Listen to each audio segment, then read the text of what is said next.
Hello and welcome in here tonight as the Elmira Pioneers get set to take on the Jamestown Tarp Skunks. We're here for the pregame show, and we'd like to remind you, just because it isn't the seventh inning doesn't mean you don't need to stretch. Go where the Pios go, to Jay Schultz Massage at 100 North Main Street, Suite 407. Jessica has all the latest and greatest techniques to keep you ready to get in the game. So whether you're in the starting lineup or need to come out of the bullpen, call 607-259-3660 to be ready for any game day situation. Jay Schultz Massage, keeping your Elmira Pioneers playing on and off the field. I'm John Clement alongside my good friend George Stockberger. We will be bringing you all of tonight's action, but before we do, we've got a very, very special Coach's Corner as Alex Bardo sits down with us tonight to discuss the path that this Pioneer staff has been on, trying to get this team ready for the season and where he thinks they're at going into this next matchup as the Pioneers look for revenge against the Tarp Skunks here tonight. We'll be back. Down here for another edition of Coach's Corner, this time a special guest as Alex Bardo joins us. Alex, our first talk here in the managerial role. How's it going with the team? What are you finding in practice? As I know you weren't there yesterday, so we won't get too into that, but how's it been going for you here, first time on the other side of the bags, if you will? It's been going good. The guys I've gotten along with really well. At first it was weird because this is my first time coaching, and now I was a player and now I'm a coach, and it's weird making that transition, and I still find myself slipping up at certain points at times, but it's been good. I enjoy it. Taking that experience, though, having played here, knowing what it's like to go into competition for the summer, especially in a game, in the perfect game collegiate baseball league like this, everything's so condensed. Does that help you out in the coaching aspect of things? Yes, actually, because it's not so much practicing and working with these kids.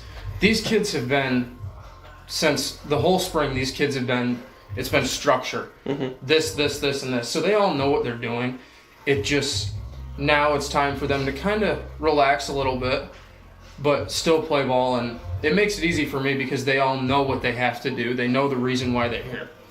Speaking of the reason why they're here, obviously you guys are here to try to chase down a championship, something that's eluded Elmira since its inception here in the PGCBL. When you look at this team, and I know Coach Drum has talked about it, this is a championship caliber team. What needs to happen for that to happen at the end of this year?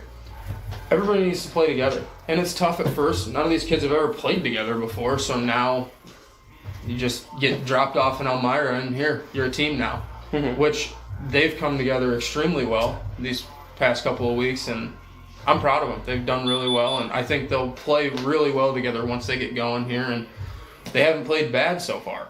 Just some little things here and there that have kind of strung together to hurt us, but everybody's done pretty well. That being said, I have to ask, obviously the pitching is an area where you have a lot of experience, having done some of that here in the PGCBL. Adjusting to different catchers, what is that like for a pitcher? How long does it take to achieve that kind of chemistry? I mean, I know we've got a couple Ithaca College kids who pitch and catch, and that made seemingly for an easier transition, but when you get in there with a different catcher who reads things a little differently, does that affect the pitching staff? It never really bugged me. Obviously I liked having the same catchers and stuff like that, but I've had so many catchers in the past that really doesn't make a difference, and it shouldn't make a difference. You don't change the way you pitch at all. Okay. And then the other question, obviously the hitting hasn't come around quite yet. How do you guys make the adjustments to that? I know Andrew Drum is out there right now working with guys getting hits. Cam Hill put one over the fence last night in the top of the 8th inning. So, I mean, the hitting's starting to come, but the average still below 200 as we sit here today. What has to happen for that to get better? And is that an area where you can help as somebody who's experienced in the pitching area to get these guys kind of thinking along what a pitcher's thinking when they're coming up to bat? Well, honestly, a lot of these kids can hit. They know what they're doing. They're good hitters. They wouldn't be here if they weren't. So what it comes down to is just getting at bats, getting their timing down, and seeing just more pitches. Mm-hmm. And once that happens, they'll settle in, they'll get in a rhythm, and hopefully put it together, which a lot of kids have done pretty good this year. Makes a lot of sense to me. Last question before I let you go. This is the middle of, I believe it's 24 in a row that you guys are playing before you get another day off. When you look at a schedule like that, obviously baseball players in the major leagues, the minor leagues, used to that schedule. College is a little different. How are guys going to need to adjust to that pace as an experienced player in this league yourself? Just relax. I think if you're too upbeat at first, and it'll kind of fizzle out. You got to take it day by day and just go with it because it is what it is. Mm-hmm. And it is tough. It's very strenuous, but at the end of the day, you're here to play baseball, and that's it. Well, here's hoping they can play some baseball tonight and get a W. Thank you so much. We'll be back here on the pregame show. New Extra Charge Hot and Iced Coffee from Dunkin' is made with 20% extra caffeine from green coffee extract, because we could all use a little extra this year. Whether that's an extra boost, some extra boldness, or the drive to go the extra mile, we're extra ready for whatever comes our way and extra excited to take it on. Let's get it done with new Extra Charge Hot or Iced Coffee from Dunkin' with 20% extra caffeine. And pair it with snackable stuffed bagel minis for an added all-day boost. Order ahead on the Dunkin' app. America runs on Dunkin'. Price and participation may vary. Limited time offer.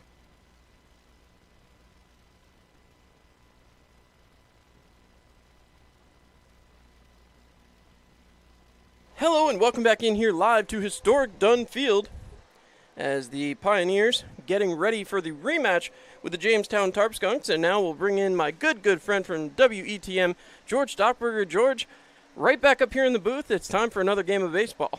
It is another, as we turn my mic up on, another beautiful day here at Dunn Field, John. It's very hot out, and once again the Tarp Skunks have those all-black uniforms on. They do. They do have some difference this time from the Sunday afternoon affair where they were all black. This time some teal socks and teal caps. So an interesting look here tonight as they take the field. And, of course, they gave the Pioneers quite a workout yesterday. 9-7 the final, and they really went through quite a few players in the batting order, constantly subbing in, making changes, and adjusting the lineup. So the starting 9 tonight may not go the entire game, to say the least, but they have some potential depth there that is going to be worrisome going forward as the Pioneers do meet with these Tarp Skunks quite a few times throughout the season. Right, especially when you look at having a 10-man lineup or trying to get as many of these guys in as possible. You said earlier there's going to be some MLB scouts here to watch a couple guys. In this league, it's a weird balance between winning and developing guys. These are a lot of college guys who are not just playing for their respective teams, but they're playing in front of scouts, they're playing for bigger colleges, and they're trying to advance in their young careers. So it's a weird balance, and these coaches are throwing a couple different guys in, giving everyone a chance. Not only that, you're seeing some of these local kids, too, getting opportunities. We talked quite abundantly earlier on about the Corning Community College contingent that is playing here during this early part of the season. We talked about them being somewhat rental players, if you will, but in all honesty, talking with Coach Drum and now Coach Bardo today before the game, Reese Yeomans has come in, made a huge impact. Polanco has come in. He has stolen some bases and gotten going on the base paths. The pitcher yesterday, another one of those players brought in as Serrano came out. And again, it was a rough last couple innings for him, but the first 4 went pretty darn smoothly. He had a good start to the game. And then it was a back-and-forth affair between Jamestown and Elmira. You have to assume, too, some of these players haven't gotten much of a chance to hit, so they're going to get in there, get their opportunities at bat, and now we're getting into the point of the season where they're going to start seeing the ball, start hitting the ball, and start being able to field their positions a little better as they get comfortable here for the summer. Yeah, it's not just getting comfortable with the field, but getting comfortable with each other. A lot of these guys haven't played together. We're talking about a couple guys coming from Corning and a couple guys coming from Auburn, a couple different teammates coming up to Elmira together. But like you said, we're kind of learning each other. We're playing the field. We're learning how this dirt plays. So we're finally, like you said, kind of getting into the season. And you're seeing a lot of the same teams. Again, this is the second time since I've been here, but we've seen Jamestown already. Third time in the season with the game last night. Yeah, and you're going to see Jamestown a lot. You're going to see Batavia a lot, like we said last week. So it's going to be interesting for sure to see as the season continues how these teams end up facing against each other when they've seen each other 10, 15 times, it's going to feel like. Well, you talk about that, and it is 15 times with the Batavia Muck Dogs. But that all being said, I mean, these teams, yeah, they play each other a lot, but a lot of divisional play here. 2 years ago, the last time you and I were in this booth, George, you were facing everybody. Like, Oneonta was here a bunch. Saugerties was here a few times. And that's not a team you want to face now, as well as Saugerties has been doing. Of course, I think you have some friends around the league as well, a couple out there in Saugerties. Also, the new Danbury broadcaster, a buddy of yours in the FPHL as well. So, obviously, congratulations to him. And we'll look forward to seeing you here at First Arena when the summer turns into fall. Arena mine with you got an enforcer's hat on, John. Gotta represent a little bit, George, as we always love our teams here at Can USA Sports. Of course, thinking ahead, the Pioneers are looking to do something they've never done in the PGCBL. There's a lot of banners in the hallway downstairs. but they have yet to clinch a PGCBL championship. And a lot of the reason for that, George, you were just talking about it. There's a multitude of talent in this league, and as you said, it's not just guys looking to get into the professional leagues, which we know Jordan Westberg a couple of years ago was a high draft pick in the first round. We've seen a couple of guys come through Elmira and make their way to the majors, but it's guys looking to improve on their stock. You've got a lot of these guys who are community college guys, a lot of these guys who are in D2 schools looking for the chance to get up. And, if a player's here from, for example, Emmeline Petrie is here from University of Kentucky. University of Kentucky is watching to see what he's doing. A couple players from Wofford, they're looking to see what they're doing. Auburn, looking to see what 3 guys are doing. Those coaches are going to notice if you're having a heck of a summer along with some of their already chosen players. You have to assume that can only be a positive thing. Oh, yeah. A lot of these guys are playing for the starting jobs on their teams. They missed playing time, a lot of them, last year when there was no college season, no Pioneer season last year with the pandemic. So a lot of these guys are looking for opportunities, and, some of these guys either, like I said, miss high school seasons, miss college seasons, or miss semi-pro seasons like these. And when you talk about that, I mean, some of these guys even are talking about that. Ethan Buckley, who was on the mound yesterday as a reliever, was ready to play for the Cortland Crush in the NYCBL last year. Didn't get the chance with the COVID-canceled season. Now he's here as an Elmira Pioneer. That does take away maybe for a pitcher it might be a good thing when you think about it like that. The pitchers get a year to rest, get that arm back, and keep going. But that being said, you didn't also get the work in. And when players are at this level, when players are ready to take the next step, whether that's playing at the highest level of college or getting ready for a potential draft, they want to be playing. They want to be showing these scouts, these teachers, these coaches, what have you, what they can do and why they deserve to be where they think they should be. Not having that summer certainly hurt. And a lot of these players were signed to come here last summer. So you look at that and you just have to wonder, if you're one of those players, is this the summer you need to make an impact because you lost a summer of eligibility? Yeah, and you talk about the arms, too. A lot of the pitchers either weren't able to throw or they got very limited opportunities to throw. We're going to see in the long run how that plays out. Is that going to, save some arms, or is that going to wear out arms? Guys who were sitting around, their arms were getting tight and they weren't in pitching shape or baseball shape. And then other guys who were sitting around, maybe they stayed loose and it saved their arm. Because we talk about a lot of players coming up, the guys who are throwing hard are starting to get the Tommy John surgery early on. You see a guy who comes up in the major leagues and he's throwing 100, and after his first 6-8 starts, all of a sudden he has to go under the knife because he's got the Tommy John. So we'll have to see how that plays out long term for a lot of these guys when they miss that season. Well, you talk about that too. Also, it affects you when you look down. We talked about this last time we were together back on Sunday. These relievers, which the Pioneers still haven't really figured out, and Andrew Drum has addressed this several times with me in Coach's Corner, they haven't figured out who is who yet. They're starting to get an idea of who the starters are. The relievers, it's still a question mark. There's nobody that I would look at and say that's the Pioneers closer. There's no guy you look at and say that's the Pioneers long reliever. You just kind of see everybody coming in, and Coach Drum doing a great job of getting everybody their innings. The problem is when you get into a game like last night where you had a lead late after getting ahead, then who do you turn to? And he just went right down his order of the players he planned to play. It's a better start than we had 2 years ago. Obviously, 500 is nothing to shake your head at. That being said, you don't want these games to be the ones you look back on at the end of the year and say, oh, we would have, we could have, we should have, and then you're missing out on the playoff opportunity. Oh, yeah, and talking about the relievers, there's a bunch of guys who either in college they had a certain role or in high school they had a certain role, whether they're a starter or a closer or whatnot. Guys get into kind of a rhythm when they're in a certain role. They know once it comes to the 6th inning, okay, I need to start getting into my head. I'm always coming into the 7th, or I'm always coming into the 8th, or it's a safe situation, and I know I'm the guy in the 9th. If guys don't have that mentality, who knows what's going to happen when they get out on the mound if that's going to be an issue for them. Exactly. As the managers begin to meet down here at home plate, here at historic Dunn Field, handshakes are going to be exchanged. It sounds like we're getting ready to introduce the starting lineup and the national anthem, so we'll turn it over to the in-house PA for that, and we'll be back with the first pitch after this.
All right, ladies and gentlemen, we are back once again. My name is John Clement, alongside my good friend George Stockberger. And George, as they get set for first pitch, the Pioneers will turn to Chris Mattoon out there on the mound here tonight. Chris, Yes, they will. I set you up real good on that one, eh? Well, Chris has been a part of this lineup and making an impact since getting in, as now he's out of the State. Freshman from Alfred Yeah. State. 6'1", 205-pound freshman right-handed pitcher. Also hailing from Elmira, New York as well. So far in 10 appearances this year, he's thrown 32.2 innings with a 2.76 ERA and 26 strikeouts, so not a bad start for him out there at Alfred State. He steps up here and he's, back at home here in historic Dunn Field. Certainly going to have a tough test in front of him. This Jamestown lineup has been beyond threatening. They are in second place right now. They're in first place right now, as Geneva fell to the Pioneers the other night, earning them 2 losses, which means they can keep going if they're able to push some more wins across. But, of course, Elmira will be up in Geneva tomorrow afternoon, an early start. I've heard conflicting times. The website says 5, Geneva says 4, so we'll You'll find out when you get off the bus. usually how it goes for me, George. I get there, and then they tell me when to start. I push play when they say. So they're getting ready for the throwdown pitch, and we're getting ready to start things off here. As now Mattoon gets set. Hayden Hunt going to lead things off, the center fielder, for the Jamestown Tarp Skunks. And I got to say, that's just kind of a fun one. They were the Jammers, now they're the Tarp Skunks. I mean, pretty great pretty great name choices there. I'm about to say, the minor leagues and the semi-pro leagues have some of the most interesting names. You have the Trash Pandas. Trash Pandas. You got the Trash Pandas. You got the Tarp Actually Skunks have a here. hat from down there. Hunt out of Chattanooga State Community College. Swings at the first pitch, and this one may be playable. The catch is made there by the first baseman for the Pioneers here tonight, being played by Aaron Thomas. So a pop out to the first baseman will bring up Justin Bailey, the right fielder.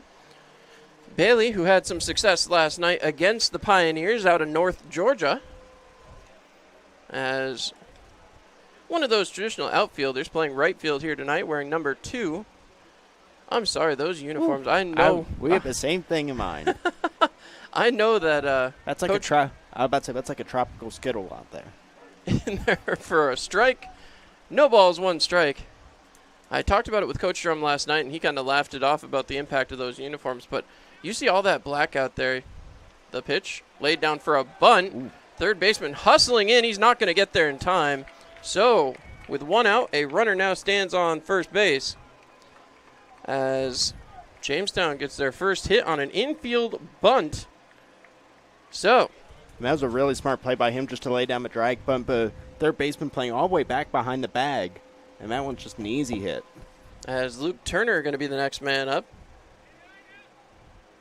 Turner stepping up to the plate here as he's out of York College. A lot of right-handers to start things off, George. The pitch. Taken for a strike, 0-1. No balls, 1 strike, 1 out. A runner standing on first base. Ones are almost wild here if we have a ball. And it's always a ball at Historic Dunn Field. Make sure to come on down, 734-2690. As that's outside, so our first one of the evening, 1 ball, 1 strike, 1 out, a Tioga Down showdown. Runner takes his lead off at first, as now we are officially wild. The pitch, cut on and fouled back, 1 ball, 2 strikes. Remind everybody, Tioga Downs has a beautiful brand new sports book down there. Make sure to stop by and check it out now that everything's starting to get a little bit more open. Starting to open. According to Cuomo's report today, I think we're 0.5% away. How about we're almost there. 69.5, I think, was the word today. Probably by Monday or Tuesday we'll be good. Getting back set, the pitch. Taken for a ball, 2-2. So Mattoon, I can't tell if he's just too focused on the runner over there at first or if he's trying to catch that outside corner, George. At least he hasn't thrown over yet. As I said before back on Sunday afternoon, we don't see too much of the throwovers from the Pioneers pitching staff. They do check quite a bit, but they don't like to throw it over. As he steps off. Didn't like what he was getting from his catcher. As once again, back behind the dish tonight, Ben Shore out of Auburn. Auburn has been, a source of some Pioneer gold as of the last couple of years, as that one's fouled back. 2 balls, 2 strikes. It's a good pipeline. Certainly is. Lots of talent, always competitive down there, and certainly always in the hunt for that College World Series championship. Some applause down there, so I don't know if somebody caught a ball or was caught by a ball and is okay down there. A little hard from our vantage point. We got blinders on up here, John. 2 ball, 2 strike count one more time from Chris Mattoon. The pitch cut on and fouled back right towards the booth. And, well, I don't think that one quite made it out of the stadium, George, so we'll leave that for just a little bit longer. 2 ball, 2 strike count one more time. 1 out so far here. The early game went well for the Pioneers last night. They were able to keep Jamestown under control for a little while, but 2 4-run innings were really the downfall. As that one in there high, 3-2, full count. As now Mattoon would love to match his number, 3-3, if he can manage to pull off the strikeout here. As Mattoon checks over on the runner at first. Not a huge lead over there as the pitch thrown deflected right back towards the broadcast balcony again. I'm about to say, that's like 3 Looking or for 4 the right have gone back there. And so 3-2 one more time.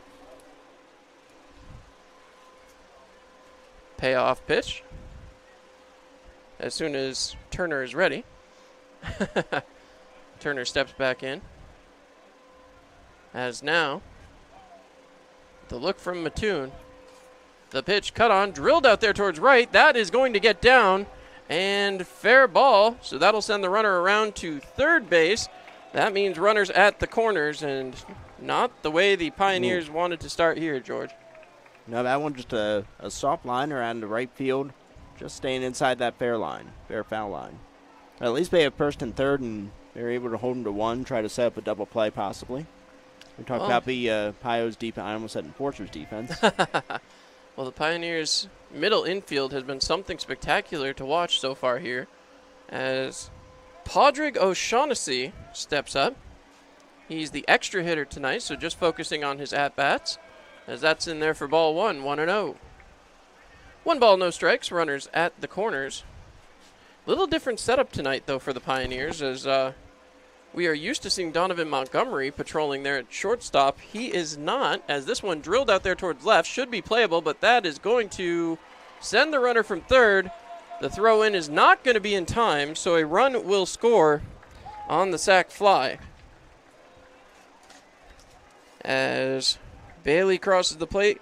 Luckily, the Pioneers smartly keeping the runner there at first. So Luke Turner will continue to stand at first as DiMaggio Cazares comes up.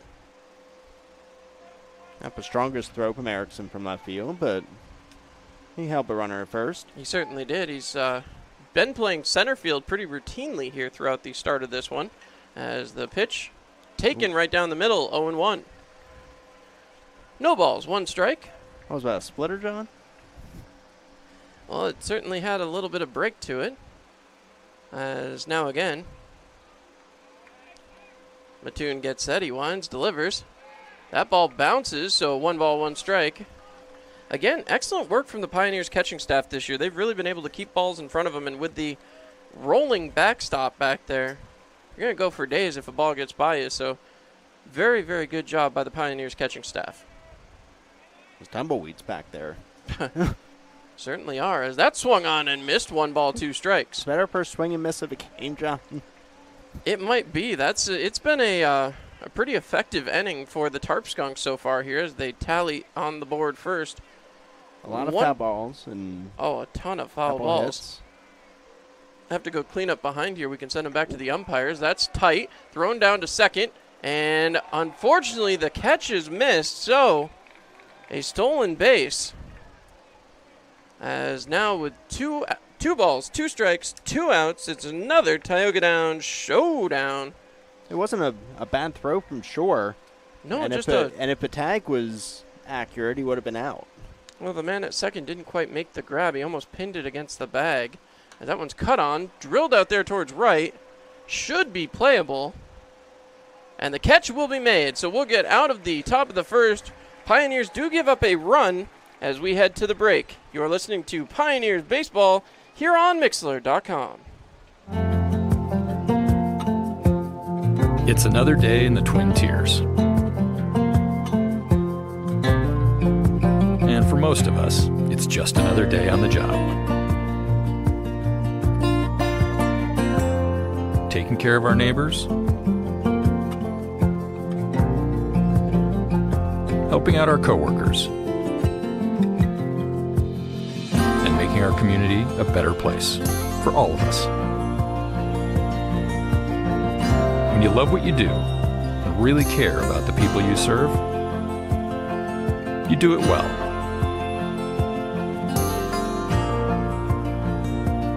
It's not for the glory, some big award, or even a pat on the back. It's just knowing that we can count on each other. That's reward enough. Arnett Health. It's what we do.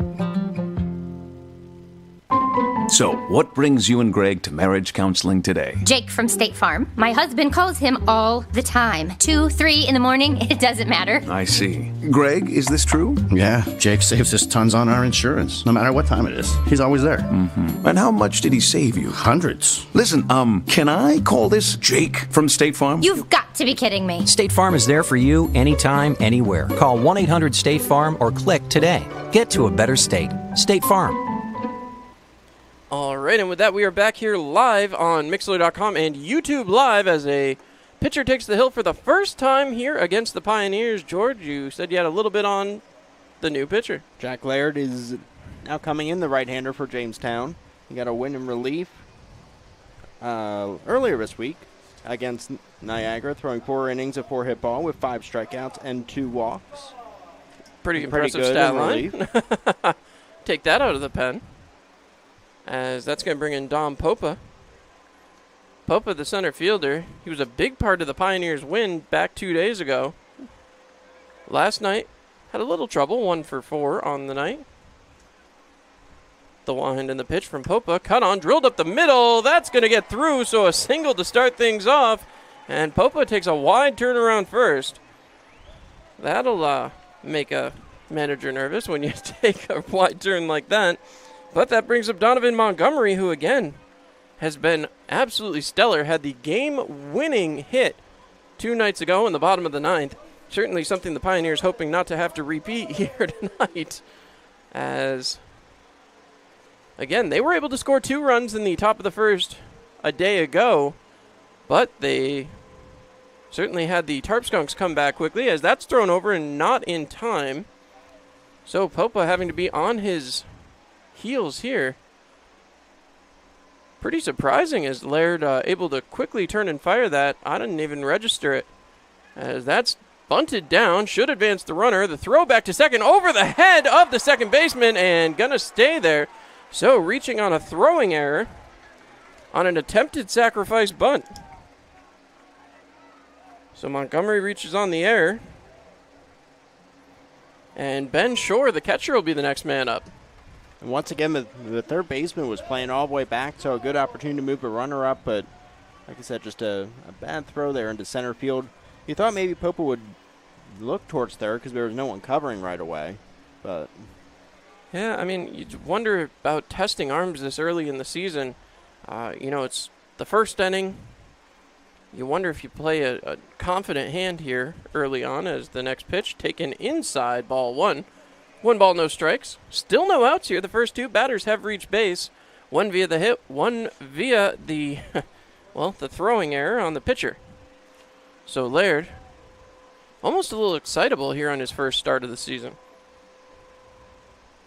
Comes back set, winds, delivers. That's on the inside corner for a strike. 1 ball, 1 strike. So, Shore, he's going to be looking to put something in play. His teammate from Auburn, Cam Hill, managed to park the Pioneers' first home run last night. He'll be up next. Again, playing in that extra hitter role. The pitch taken for a ball, 2-1. He's really pounding the inside of a strike zone here. All three pitchers have been really, really close to a righty. Interesting thing about that, too, so many hit batters this year, and I think it's up higher than we saw it even a couple of years ago, George, as a lot of players getting plunked. As the wind in the pitch, cut on and fouled back, 2 balls, 2 strikes. As,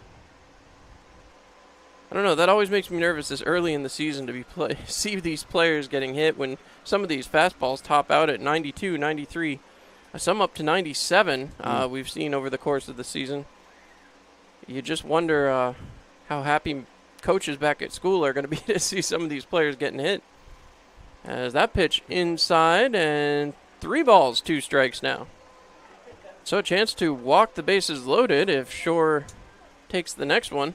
Hopefully it'll be something he can do something with, as the Pioneers trailing by a run here with a runner in scoring position. Shore waits on the pitch.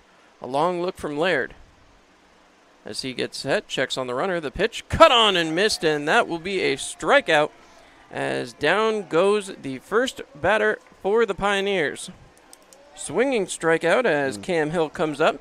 Again, the first round tripper for the Pioneers this season. Last night, hit the top of the wall and bounced right over out there in Jamestown.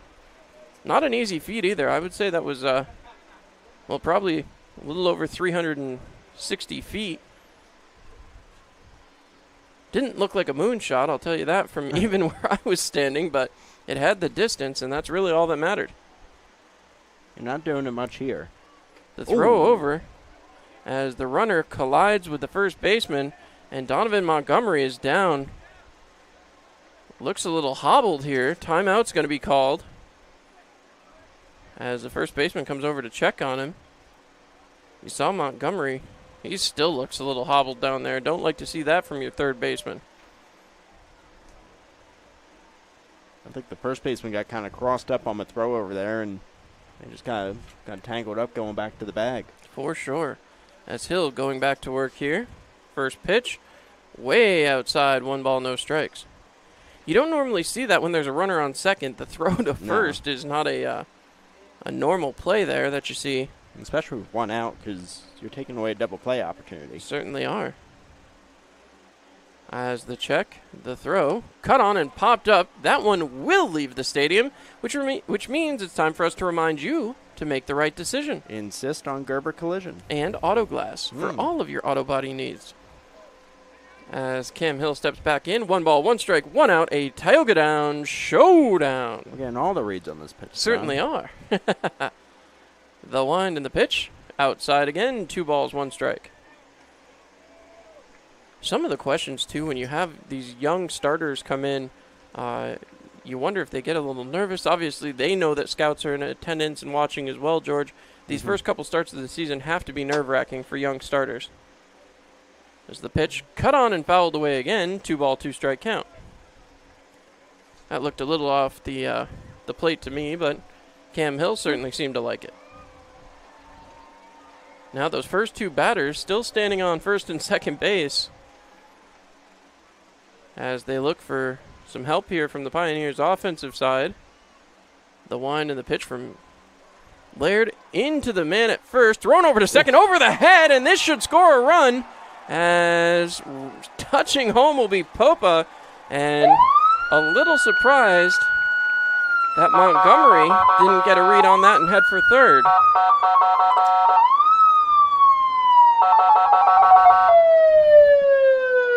I think we scored. I think so. So another error, and I believe that's going to be another reach on error. Yeah. Barella, that's a tough play at first, trying to turn a double play. He was almost, I guess he was far enough off the first base bag where he couldn't just tag him and try to get the throw, but that's a tough play. As Petre now up, takes ball 1, 1 ball, no strikes. Emmeline Petre out of Quebec. We need him for Pioneer season. or Enforcer season. There you go. Now I'm getting Pitre all kinds of tied up. takes ball 2-0. He has been officially scouted as well and has had quite a few looks. Aren't many infielders in the country that can pick it and navigate the dirt like Emilien Pitre, which is what makes him a potential draft candidate, according to the scouting reports, as this one's drilled, caught by the first baseman, sliding back and in time. Whew, a dangerous play there on the Pitre liner as he lines to first, and that's going to mean Chris Erickson will get up. A diving play back by Cam Hill. And there's a lot of Cam Hill to get back to the bag. He's lucky the first baseman wasn't able to get a tag on the leg or the, well, I think he ended up touching him on the backside, but. That's a good bounce back play for Borrello, though, at first after you get that error. Able to snag a line drive going to your near side. As now again, the line and the pitch inside to Chris Erickson, who I still contend is probably the most hit batter in the league at this point. I almost have one there. Well, 6 to my count at this point on the season. See that stance. He does come very close to home plate as the pitch. Take in. That one's on the inside corner. 1 ball, 1 strike. And his elbow's kind of like turned dangling over there into the plate, too. It is. And that's actually what got him called back the third time he was hit. They called him back to home plate. Called it a strike as that one's drilled by Erickson, going back towards the fence. As the center fielder ranging, he runs into the fence and makes the grab for the third out. But the Pioneers do manage to scratch across the tying run here in the bottom of the second. It's 1-1 as we head for the bottom of the first, as we head for the top of the second. We'll be back here on Mixlr.com. Hey, this is Marian Decker, and at the Decker Agency, we've got over 34 years' experience in helping our clients get the best insurance coverage possible. We're local and we're trusted. We've built our business on the idea that customers should be treated like family. At the Decker Agency, we offer free quotes and consultations. Our clients can build their coverages to best suit their needs and budget. Please stop into our office at 416 East 14th Street in Elmira Heights or call us at 607-734-1100 to schedule your free consultation today. And like the Marian M. Decker Agency, LLC on Facebook. At the Decker Agency, we help you protect what matters most. Give me a blue light lime. Yeah! Grapefruit. Blood orange, blueberry. You got it. Oh! Barry, you son of a bass. We've been through this. No thumbs. Just yanking your hook. Oh, good. When you're at the lake, you drink Labatt. That's lake law.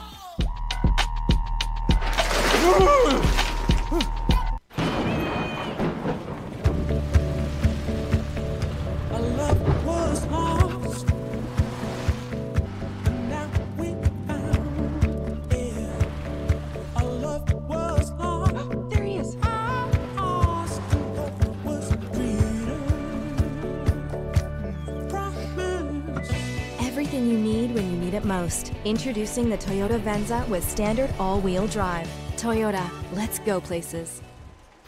All right, and with that, we are back here live for the top of the second inning as George, the Jamestown Tarp Skunks, coming back up to the plate now. Looks like it's going to be Justin Bowers after the... I'm not sure what the umpire's doing here. He's just taking a full walk around the entire home plate. Okay. Almost looked like something out of The Naked Gun. As that one's chopped out there towards left. A big pop put into that one, and that will get off the wall. So right back the ball comes in, and a leadoff double to start this inning. And whew, what a punch from Bowers. I thought that one was going to hit right off the top of the fence out there in left field. I said earlier that ball that went out to center field to end the first was one of the deeper balls I've seen hit this season. That one, I thought it was gone off the bat. It looked like it, but... Lucky for the Pioneers. Certainly is. And we did see a couple of home runs the other night here at historic Dunn Field. Again, not one you see very often. And now, Kyle Borrello, who we just talked about quite a bit in that top of the first inning, as he comes back in here. A runner on second to start the inning as the first pitch outside and low, 1-0. We saw it a lot yesterday in Jamestown. Both sides really coming right at batters to start off innings, and I think that's why the score got so high. But, again, Mattoon, he certainly likes to play around with pitches and find his track as he, negates my point there, throwing right down the middle. 1 ball, 1 strike. So, Mattoon will once again be looking to get out of an inning with a runner in scoring position after just 1 pitch.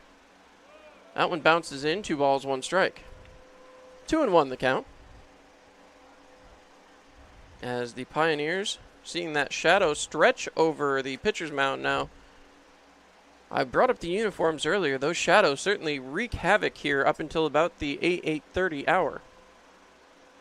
The pitch, cut on, popped up, should be playable.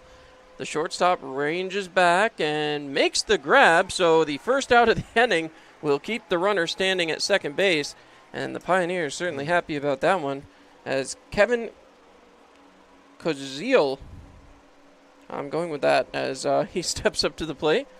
Koziel, my apologies, folks, as I don't have anyone here to check in with and ask. So Koziel steps up. I'll go Koziel. As Mattoon takes a look. Outside, 1 ball, no strikes. Here in the top of the second. So, Mattoon right back to work here. The next pitch, a little bit low, 2-0. 2 balls, no strikes.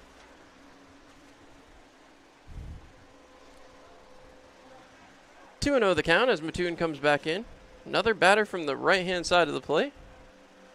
There's no right-hand batter's box anymore, John. A pitch is swung on, 2 balls, 1 strike. It is usually the first one to get a little scuffed up there, George. There's a lot of righties play in this league, and of course every now and again the occasional left-hander, and it makes it interesting. The Pioneers lineup this year, however, has a number of left-handers, which is fun for Andy Drum for matchup purposes later in a game. 3 balls, 1 strike, as Mattoon trying to find his handle on this one. First couple innings have been a little bit dangerous. Do have an open base at first, so no need to come right after the hitter, as you are working towards the bottom of the lineup. The pitch, cut on, popped up. Again, should be playable. Looks like this is the shortstop's ball again. No, the left fielder calls him off. That one drops, as that one got lost in the shadows. I just talked about that, George. You got a weird shadow out there with the pole sticking out, but the shortstop, it looked like he had it. He was going back, but it seemed like the left fielder called him off, and it just kind of dropped in between the two. Well, the score rules it a hit. So, another one on the board for the Jamestown Tarp Skunks. With now runners at first and second. Petre, the shortstop here today, having to contend with all those shadows. As the next man up, Julian Ujima, that pitch thrown, the tag is made, and they will catch him there at third, trying to steal. So an excellent play by the Pioneers third baseman, jumping into the air, reaching down and tagging what I can only guess was the backside. As the second out made.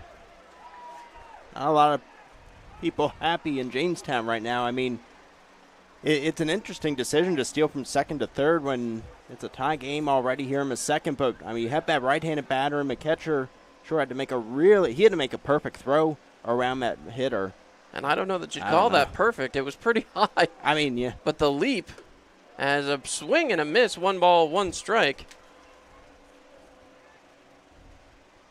As all props to Ben Shore. He got it down in time. However, I think Donovan Montgomery gets the props on that one, George. The leap and the tag. Whew. Football-esque type play down there. The pitch, high and inside. 2 balls, 1 strike. 2-1 the count. As again, Chris Mattoon going back to work here. Now just the runner standing on first with 2 outs. 2 balls, 1 strike. The pitch. Outside, 3-1. This time, first base not open.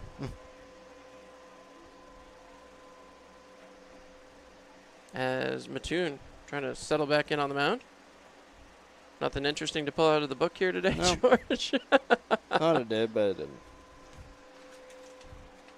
So again, the runner off and going. The throw is down. That's ball 4, so he'll get second base free there on the walk. And that brings up the 10th batter in the order, Chase Carlson. As the base on ball's given up, Carlson heads back into the batter's box, and there's a left-hander. After we just talked about the sides of the plate. 7:35 here as the first couple innings. We've seen a lot of work for these pitchers. You have to wonder when you see a starter throwing so many pitches. I mean, you think back to that first inning, Jamestown was able to work that 3-2 count, probably closer to 9 or 10 pitches. Every pitcher has really taken it almost 6-7 pitches, and now we're to the 10th batter. As that pitch is in there for a strike. 1 ball, 1 strike. I mean, Hunt, that was a 1 pitch out as the It was. leadoff man. And then after that, I mean, they've just been piling it on. He's had trouble finding the strike zone so far. And so that obviously adds to the pitch count. You wonder what Coach Andrew Drum is thinking down there in the bullpen. The next pitch, taken. They save for a ball just off the outside corner. And Chris Mattoon stood there looking for a second as though he wanted that one. 2 ball, 1 strike count. Runners stand at first and second. As Mattoon comes back set on the mound. The shadow continues to creep out there as the next pitch. Cut on, fouled back. That'll get off to our left, and we remind you again, make the right decision. Insist on Gerber Collision. And Auto Glass for all your auto body needs. Also, that makes it a 2 ball, 2 strike, 2 out count. Another Tioga Down showdown. Don't forget, great hotel services down there. I think they're allowed to open back up. So not only play, but stay at Tioga Downs. Quality entertainment, George. Yes, sir. The check, the pitch. I guess we'll say that was fouled off. A little check I'll say swing check down swing. there. As now again, the musical acts are missing still at Tioga Downs. Can't wait to have some of those back. Always a good time as we're into another Tioga Downs showdown. The repeat doesn't get as much of the atmosphere there, George, as the pitch. Taken, ball 3, 3-2 as Mattoon stares again. Chris Mattoon. I was about to say 3 straight 3-ball counts now for Mattoon. Certainly has been, and he's being really worked out there as the next pitch. Swing and a miss, strike 3. So a K to the 10th batter in the order. The first of the afternoon for Chris Mattoon. As we head to the bottom of the second, 1-1. These two teams are tied. We'll be back after this.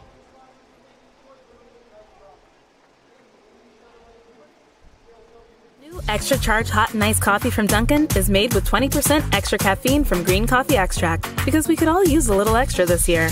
Whether that's an extra boost, some extra boldness, or the drive to go the extra mile. We're extra ready for whatever comes our way and extra excited to take it on. Let's get it done with new extra charge hot or iced coffee from Dunkin' with 20% extra caffeine. And pair it with snackable stuffed bagel minis for an added all-day boost. Order ahead on the Dunkin' app. America runs on Dunkin'. Price and participation may vary. Limited time offer.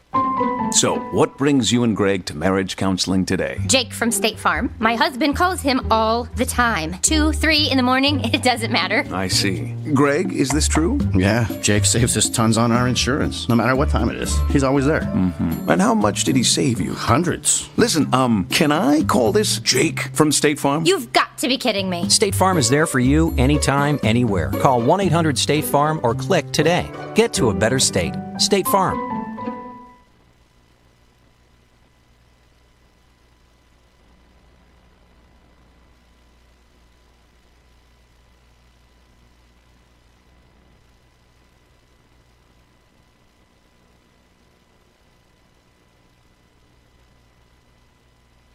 All right, and with that, we are back here live as We have some wildlife on the soundboard here tonight, George. Where's that? Always fun. Where is it? It's dead now. I got okay. it. Good. As Aaron Thomas comes up. The Pioneers being out-hit 4-1 here tonight. But the score, the only part that really matters, right where you want it. Mm-hmm. So, bottom of the second inning, Pioneers looking to find back-to-back innings with runs, as that's in there for a strike to start it off. That wasn't a strike in the last inning, John. It does seem to change just a little bit here, George.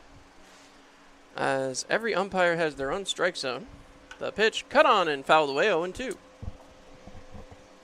So again, Thomas up for his first time tonight. Had that beautiful play back in the first. Great snag in the fighting the shadows. Which, speaking of which, shadow update has reached almost the end of the pitcher's mound, as that's in there for a ball, 1-2. He's like kind of in between shadows right now, John. He is. But again, I was talking about it and I got cut off a little bit earlier. Those all black uniforms, that white ball has to pop off them, and with the relative distance, as that's inside and tight, 2 balls, 2 strikes, you would think the way that would pop, it would certainly cause a distraction for the hitter. But Coach Andrew Drum says differently, so I will yield to the man with the experience. That's right off of Thomas, so hit by pitch as he will go down to first base. And again, the Pioneers start with a base runner. Maybe not the way any batter would like to start off the inning, but on-base percentage certainly goes up. I'm about to have the same value as a hit, John. It is, as South Trimble makes his way up. He's playing second base tonight. Glad to see him out in the field after a long stretch as an extra hitter. I know he was dealing with some injury issues, but appears to be back and ready to go as he takes ball 1-0. Haven't seen Thomas steal too many bases, but we know he's got speed and certainly can move around on the base paths. As back the pitch, Trimble drills that one out towards left. That will be played, and the catch is made. So, runner continues to stand at first base. As my apologies here, folks. Just trying to get everything lined up there on the scoreboard. Runner stands on first. A fly out there to the left fielder. And Peter Theodorellis, the right fielder here tonight, will come up. Theodorellis, he has played all over third base, left field, right field, working his way around the diamond. As the pitch taken inside, 1-0. Once again, no batting gloves, John, for Theodorellis. Yeah, that is always interesting, and I brought that up last night, too. You don't see a ton of guys with the no gloves. You see, though, he does have the tape on the bat, as a throw over is not in time. Again, a very deceptive move from the man on the mound. Laird really has got a keen eye out there as he sets the next pitch. Taken for a ball again, 2-0. 2 balls, no strikes to start off Theodorellis' at bat. Certainly showing some patience, George. As Theodorellis coming back in. The pitch outside, 3-0. Oh, when they're going way outside like that, you can be as patient as you want. Certainly can. You can have a snack, take a drink out there if the pitchers are going to be that far outside. Oh, for sure. As I said, you notice the tape on the bat, too. An interesting tape job down there for Theodorellis. We'll have to talk to him at some point, figure out what that tape job comes from. As the pitch taken for a strike on the inside corner. His bat tape looks more like a Tarp skunk from the Tarp Skunks uniforms, John. A little bit. I do like that color scheme. The blue and black? I was going to go with teal, but yeah, I do like that look. Cyan. I like that better. There you go. The pitch cut on and drilled out there towards left again. Left fielder staying busy. He's going to make another catch, as that'll keep the runner over there at first. And that's going to bring out the Corning Community College product, Sam Polanco. Polanco, he is one of those players out of Corning Community College. It was a rough season for them, but I'll tell you what they did do. They got at bats, and they got a chance to play the field. You know, you get out there, and that experience can make such a difference when you come into a summer league like this. And he's got all the red. Really decked out in those Corning colors. Yes. He's got the gloves, the shoes, the helmet, the hand sleeve. As that's taken for a strike, and Polanco asking about that. He didn't like the call. I thought from my vantage point it looked a little bit off the plate as well, but again, no balls, one strike. Our opinions don't matter up here, John, just the man in blue. That is the truth. Coming back in set, the pitch is inside corner now, 0-2, and Polanco, he better watch himself down there. He's going to get himself in some trouble. And as the designated hitter tonight, hitting's really the only thing you got to focus on here. The pitch, cut on, drilled out there, and the left fielder staying busy again, George, as he will make the final out of the inning. Well, why not? He made all three of them. So we finished 2. It's tied at 1, and we head back to a break. You're listening to the Pioneers here on Mixlr.com. It's another day in the Twin Tiers. And for most of us, it's just another day on the job. Taking care of our neighbors, helping out our coworkers, and making our community a better place for all of us. When you love what you do and really care about the people you serve, you do it well.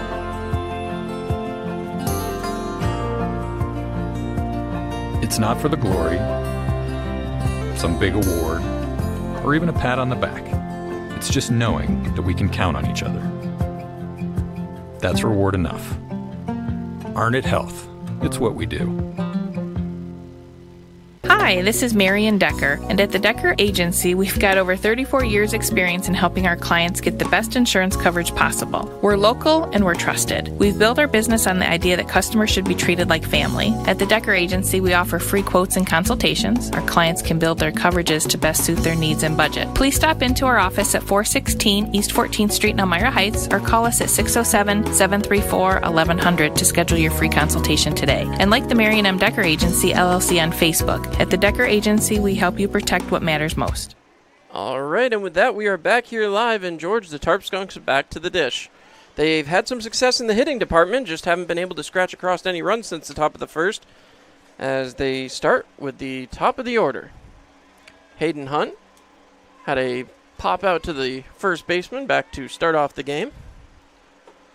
Pitch is in there for a strike, 0-1. Pioneers third baseman playing in on the grass now after we saw a couple bunts early in this game. And again, the Tarp Skunks, another one of those teams, not afraid to play small ball, as that's low, 1 ball, 1 strike. The small ball effect comes into play later we get into June and July, but the next pitch, taken on the outside corner for a strike, 1-2. Good pitch there. Mattoon into his third inning of work, and again, I question, he's been into some deep counts. You want your starter to usually get you 5 or 6, as that one is off the outside corner, 2-2.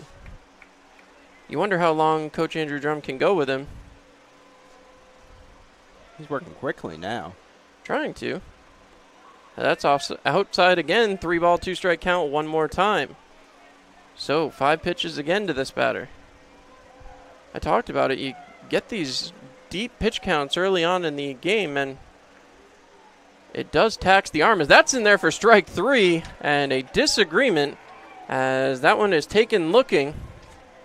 The bat was already tossed. I'm about to say the bat went further than the ball did, John. It certainly did, as now Justin Bailey, who scored, he's the lone run for the Tarp Skunks here today after a single. He will step up. Already 5 3-ball counts, as you were seeing, as the pitch count continues to climb. Mattoon looking impatient on the mound. I said he was working quickly. He's ready to go. He's in a groove. As the batter gets set, and now the quick wind and pitch. Cut on, drilled towards the shortstop. Pitre scoops it up, throws over to first.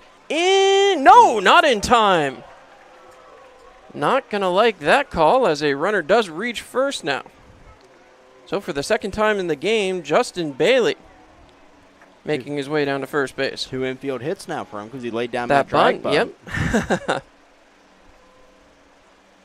So, I mean, it was a close play, but Petrie over at shortstop took maybe half a second too long to get that one up. Took a couple extra crow hops. I like that crow hop. There Crow you go. hop. As yet again, up to the dish, Luke Turner. Turner had a single as well as he fouls one off. 0-1 count. No balls, 1 strike. Mattoon looking like he's determined to be a little more proactive in getting after these hitters. Long look in from Chris Mattoon. He checks on the runner at first. The pitch. Cut on. Drilled out there right towards left field. Left field has been busy in this last inning and a third at this point. There's going to be some dents out there. Certainly is. As that's the 6th hit of the game for the Tarp Skunks.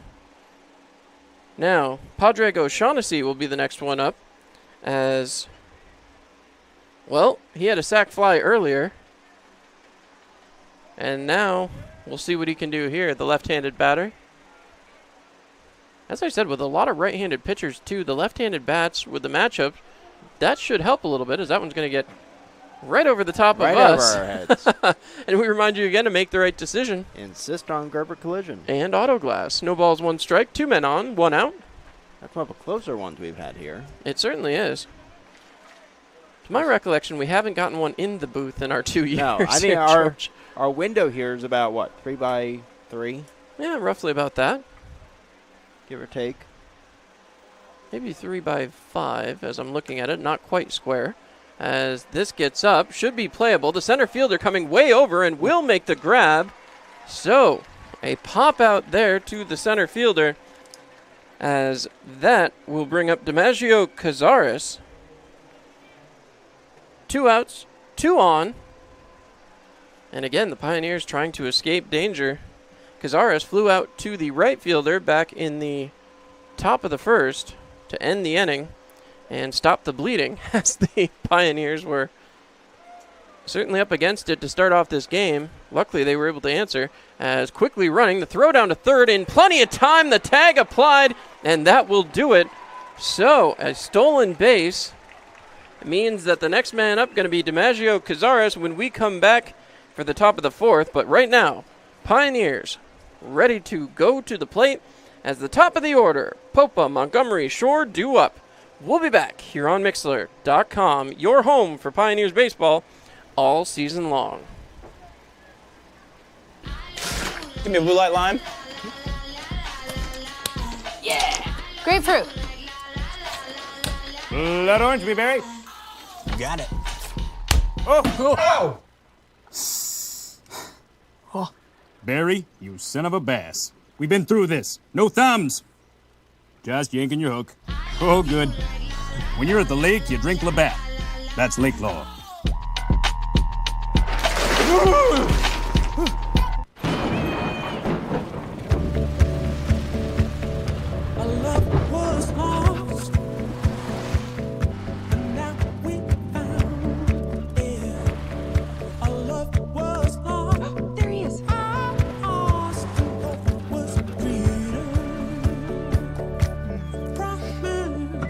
Everything you need when you need it most. Introducing the Toyota Venza with standard all-wheel drive. Toyota, let's go places. New extra charge hot and iced coffee. All right, well, a beautiful recognition here for one of those Pios players is Jack Taylor celebrating a birthday here tonight, and he received some Dunkin' Donuts down there, George. If only they would bring it up here, John. Well, maybe he'll share with us. You never know, as Don Popa stepping up. As his manager, Andrew Drum, darts around the base paths as he tries to get over there. So the first pitch. Ready. Delivered. Strike. 0-1. Pitcher's now mostly in the shadow, John. It is. Pitcher's mound completely covered by it. And I apologize, that was Justin Taylor's birthday here tonight. Justin Taylor out of Millersville. We'll see if he gets into the game here as Popa chops that one over towards center. Battling the sun, the center fielder comes over and makes the grab. So, second pitch of the inning and already an out for the Pioneers here in the top of the third. Third and fourth inning have really been where the Pioneers have done their damage. As Donovan Montgomery comes up, he reached on an error his first time. That play that you so eloquently described from first base there, George.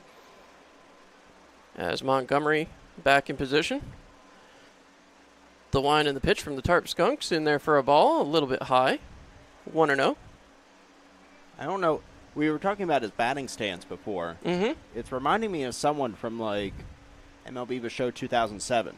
I can't remember who it is. As that swung on, 1 ball, 1 strike, 1 out. A Tioga Down showdown. You know who it almost looks like? Who's and that? I got to see it again. Oh, and my brain's going to blank. Here's the pitch. Cut on and missed. 1 ball, 2 strikes. Alfonso Soriano in 2007. I believe that's a similar style. Let's see. Soriano had a very wide He did, stance. but in the game, I believe that's almost a hunched over look there. That might be it. As the pitch. Taken for strike 3. It's a late So, call. very late, and the umpire didn't go quickly into the signal. So, strikeout looking, as that's going to bring up the catcher, Ben Shore. So, Shore will head into the batter's box.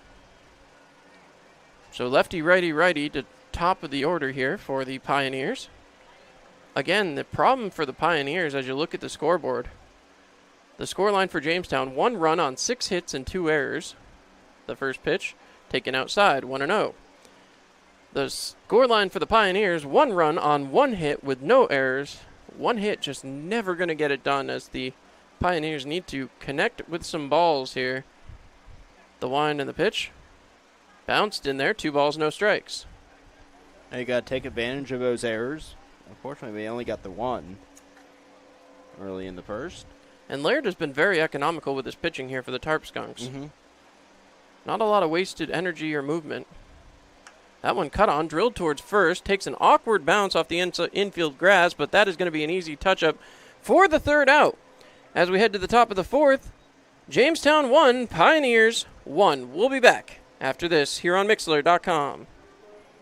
Charge hot and iced coffee from Dunkin' is made with 20% extra caffeine from green coffee extract, because we could all use a little extra this year. Whether that's an extra boost, some extra boldness, or the drive to go the extra mile, we're extra ready for whatever comes our way and extra excited to take it on. Let's get it done with new extra charged hot or iced coffee from Dunkin' with 20% extra caffeine.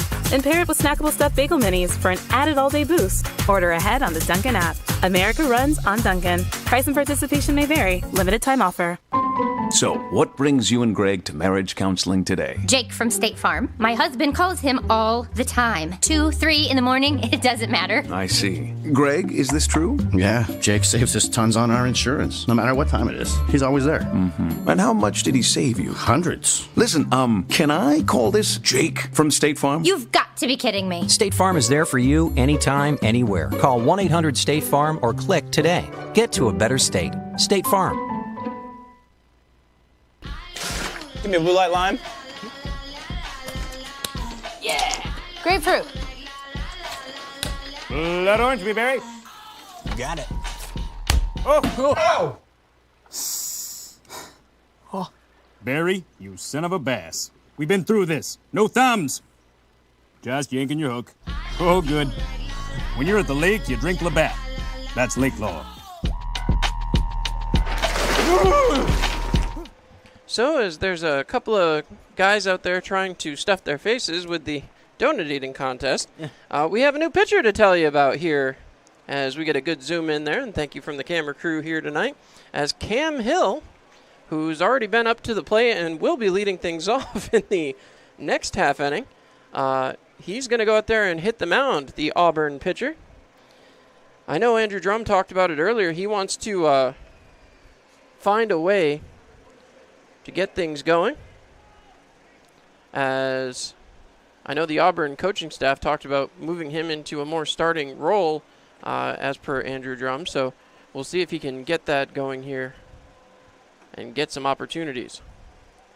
So I want to thank everybody for tuning in here on YouTube Live and Mixlr.com.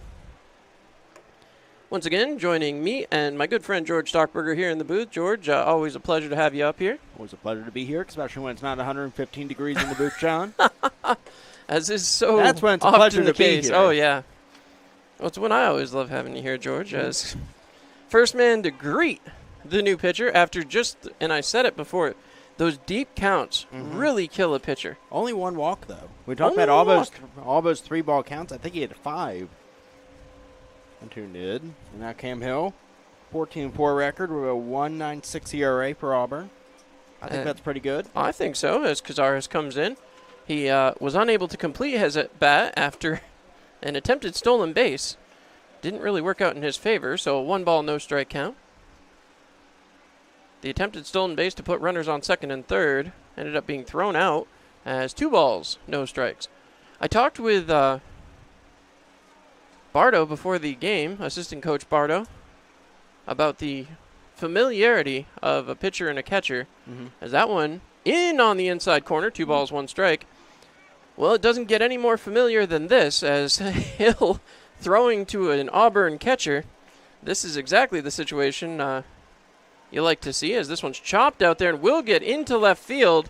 So a single to start the inning, wrapping round first base, and well, Cazares was thinking about 2, but not quite going to get there, as he turns around and rests back at first. That'll bring up Justin Bowers. Bowers had a double.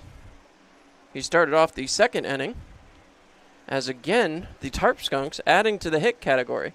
Now they got to be looking to add to the run category, George, as, well, a couple zeros for each side. About to be the caught stealing that Bowers had didn't help. Not in the run production category, John. As a throw over. Cam Hill's move, not exactly as deceptive as the Tarp Skunks Laird. Especially as a lefty. Got to be a little more deceptive there. Yeah, I was going to say. You're already facing the base. As the pitch, right down the middle, 0-1. So Hill, as he gets set back on the mound. Always interesting to watch the pitchers as they get their signs. There's no set way, and I think they're asking for lights. It is? Yeah, I mean, all the shadows are in. Sun is setting over the Shemung. As I was saying, I always love to watch the pitchers set out there and get their signs. Always an interesting posture as they move in. The pitch bounced in there, 1 ball, 1 strike. Still nobody out here in the top of the 4th inning. And after an interesting first inning that saw each side score a run, really the production stops there. A lot of hits for the Jamestown Tarp Skunks, but no production off of it. The Pioneers, on the other hand, no hits since that first inning. As a big swing and a miss, 1 ball, 2 strikes. As Justin Bowers would love to replicate his success from the second inning where he had a double. Double now would probably drive that run from first in. As Bowers gets set. Cam Hill may be asked to go for a little while here for the Pioneers. Getting set, the pitch fouled off. 1-2 count one more time. As I said, the starter going only 3 innings, but a lot of deep counts. A lot of talent for Chris Mattoon, and we'll see what role he kind of falls into here. We said a lot of these guys are figuring out their roles at this point. As Hill sets on the mound, checks the runner at first, delivers, thrown down to second, and that is a little bit off, so the runner does move to second base on the strikeout. As an attempted strike him out, throw him out double play just doesn't go quite the way the Pioneers were hoping. But Bowers looked that one in all the way, so Kyle Borello now coming up. As the runner does move to second. Borello popped up to the shortstop back in his first at-bat here in the second inning. Now we got some lights. The lights slowly making their way on here at historic Dunfield. The pitch in there. Ball 1, 1-0. Now, unlike out in Jamestown, you're not going to lose many balls in the lights here. They are really, really high. If you get one up that high, the opportunity to lose it, but you don't see too many of them get high enough to do that, George. 2 balls and no strikes. No. Pretty high up. I don't Need want a- to be going up here to change the bulb. Well, anytime soon. speaking of which, that happened just 2 days before the season started. It was interesting to watch, but I may not be afraid of heights, but I wasn't going up in that one. No. 2-0 count, the pitch. Taken down the middle, 2-1. So, again, you wonder if you're Coach Andrew Drum. Cam Hill has been such an effective bat in the lineup. He's also now getting the opportunity to stretch out the arm. He's appeared in 1 game so far this season. This is his second. The pitch. Taken for a strike. 2 balls, 2 strikes. You wonder how much you get him going here, especially early on in the season. As I said earlier, they want him to work up to a starting role in Auburn. So, again, you have to kind of weigh how heavy you're going to lean on him here early in the season, especially if you want to move him into a starting role by the end of July. The pitch, taken up and in, very in. 3 balls and 2 strikes, as ducking out of the way on that one was Borello.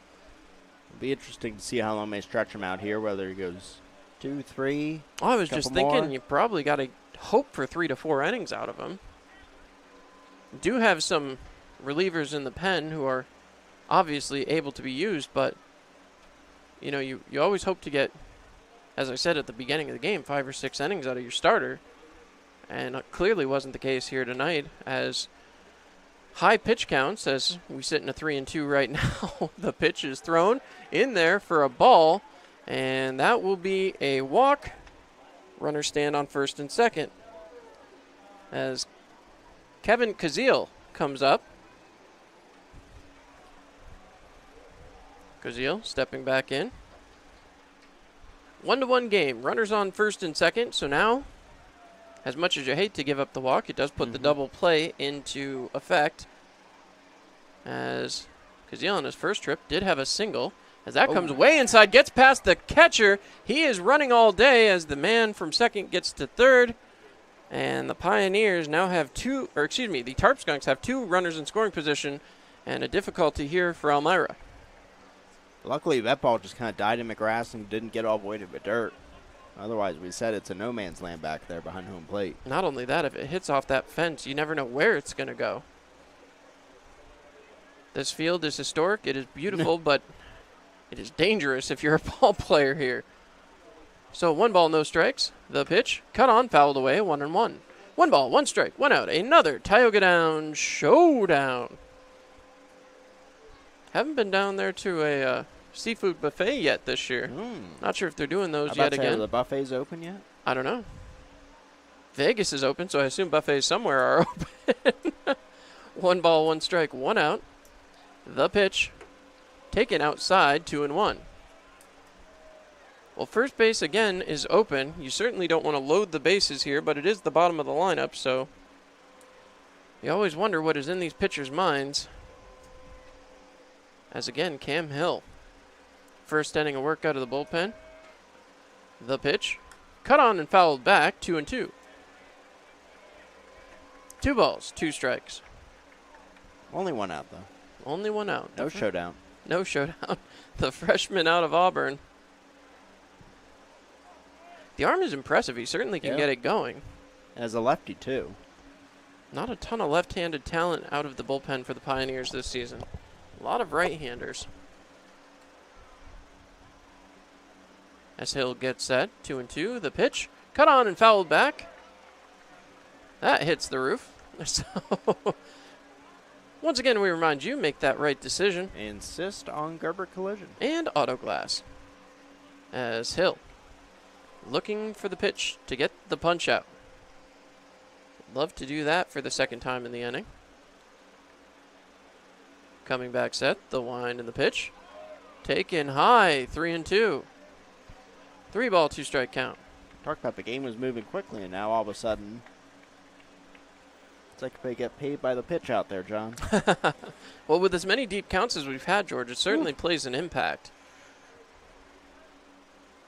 Hill checks on the runner at third. Nice thing about being a left-handed pitcher, though, too, with an empty first base, as that one's popped back up and back behind us, is you're not staring at that pitcher, the pitcher is not staring at the runner on third, who certainly dances around quite a bit.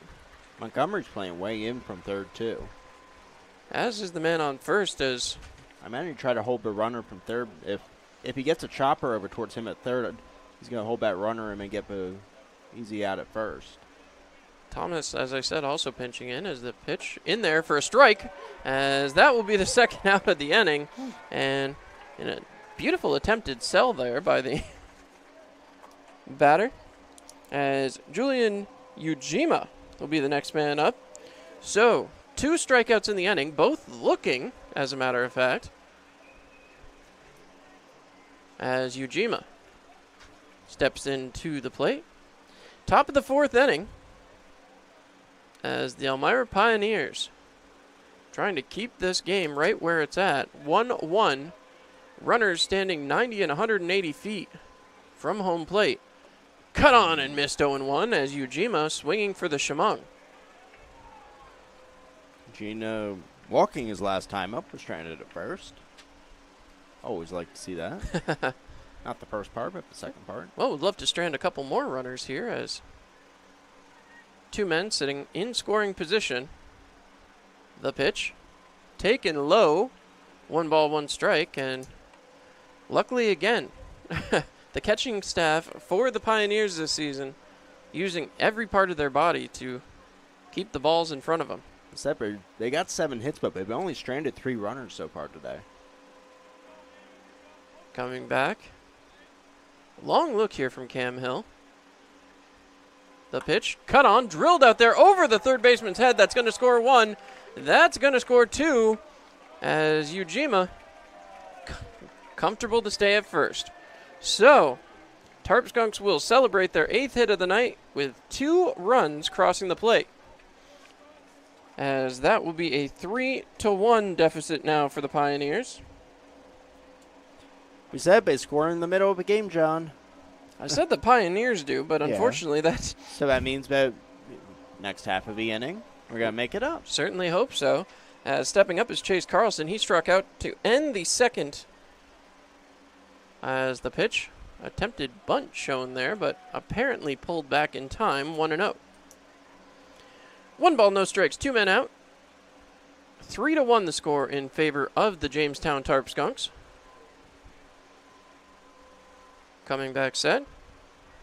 The wind and the pitch. Runner is off and going. Thrown down quickly. The shortstop makes the tag. And that will do it. So 3 caught stealing so far for sure. Again, as Chase Carlson will have to lead off the top of the 5th. When we come back, bottom of the 4th, Pioneers down 3-2. They look to tie it up. We'll be back.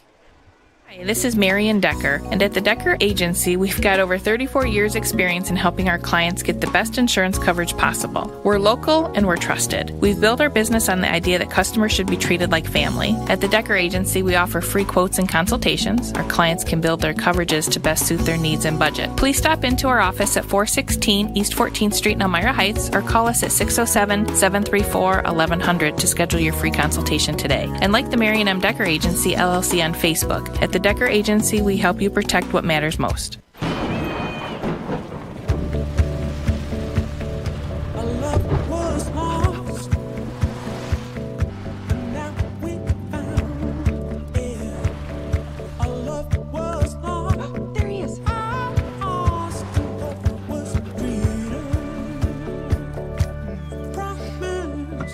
Everything you need when you need it most. Introducing the Toyota Venza with standard all-wheel drive. Toyota, let's go places. New Extra Charge Hot and Iced Coffee from Dunkin' is made with 20% extra caffeine from green coffee extract because we could all use a little extra this year. Whether that's an extra boost, some extra boldness, or the drive to go the extra mile, we're extra ready for whatever comes our way and extra excited to take it on. All right, so let me sum up that one real quick. Go to Dunkin'. We love our friends at Dunkin'. As I got to tell you, I've been all about those coconut refreshers as of late.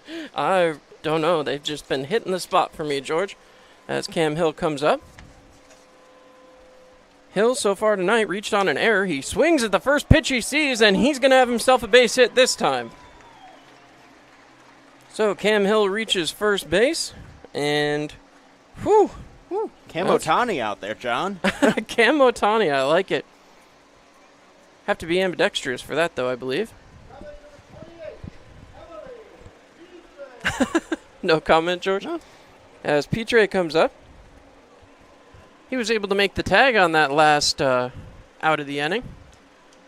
As I about to say, surprised we're still running on shore. We said he's thrown 3 guys out already today. Certainly has. Some of them haven't been the cleanest throws, but he's got a they cannon still back get there. him. As 1 ball, no strikes to Emmeline Petre. Coming back and set. The pitch cut on and grounded down foul. That will get foul. So, foul ball, according to the home plate umpire. As the first baseman disagreed, but 1 ball, 1 strike. As Cam Hill will have to retreat. So Petre, who's garnered some national attention, as I said, he's been heavily recruited.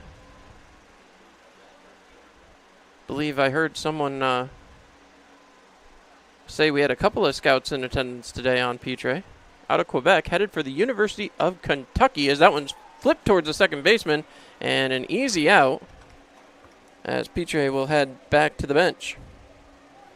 Good job by Hill, not coming too far off the bag there, keeping it to 1 out. As Chris Erickson will be the next man up. Erickson, known for his speed on the base pass. And a deep fly out. Certainly did. That one got almost all the way to the wall. Did send the center fielder crashing into the wall.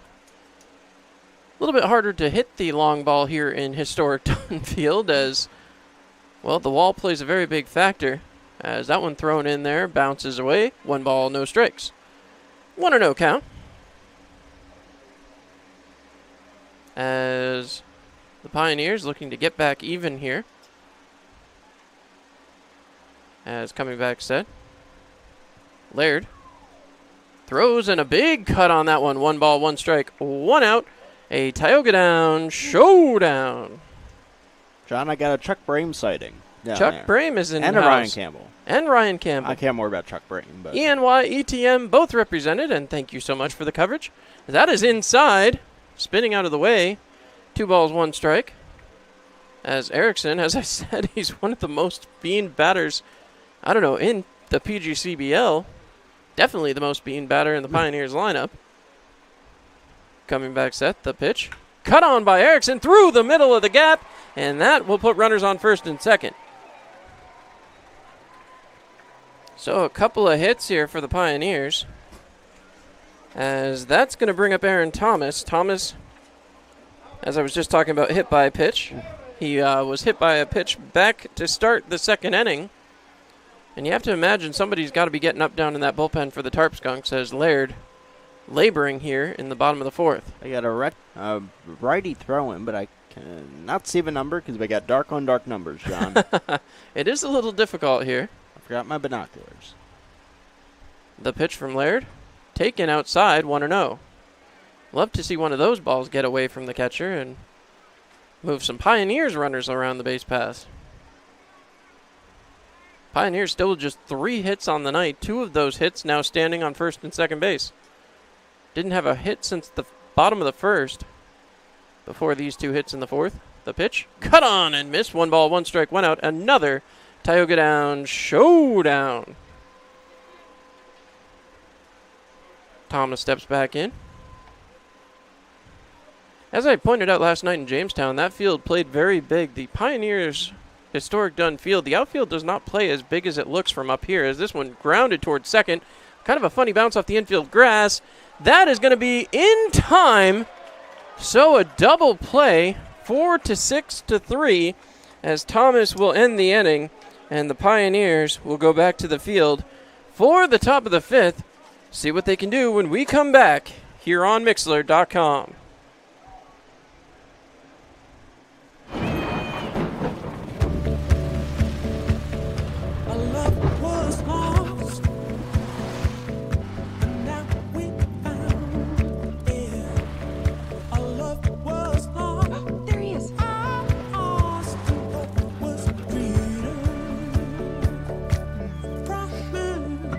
Everything you need when you need it most. Introducing the Toyota Venza with standard all-wheel drive. Toyota, let's go places. New Extra Charge Hot and Iced Coffee from Dunkin' is made with 20% extra caffeine from green coffee extract because we could all use a little extra this year. Whether that's an extra boost, some extra boldness, or the drive to go the extra mile, we're extra ready for whatever comes our way and extra excited to take it on. Let's get it done with new Extra Charge Hot or Iced Coffee from Dunkin' with 20% extra caffeine. And pair it with snackable stuffed bagel minis for an added all-day boost. Order ahead on the Dunkin' app. America runs on Dunkin'. Price and participation may vary. Limited time offer.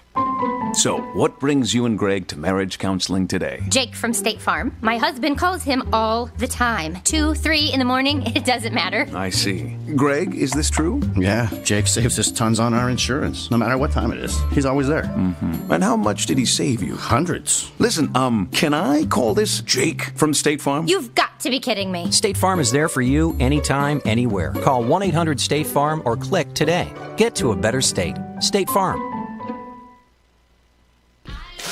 Give me a blue light lime. Yeah. Grapefruit. Blood orange, blueberry. Got it. Oh! Barry, you son of a bass. We've been through this. No thumbs.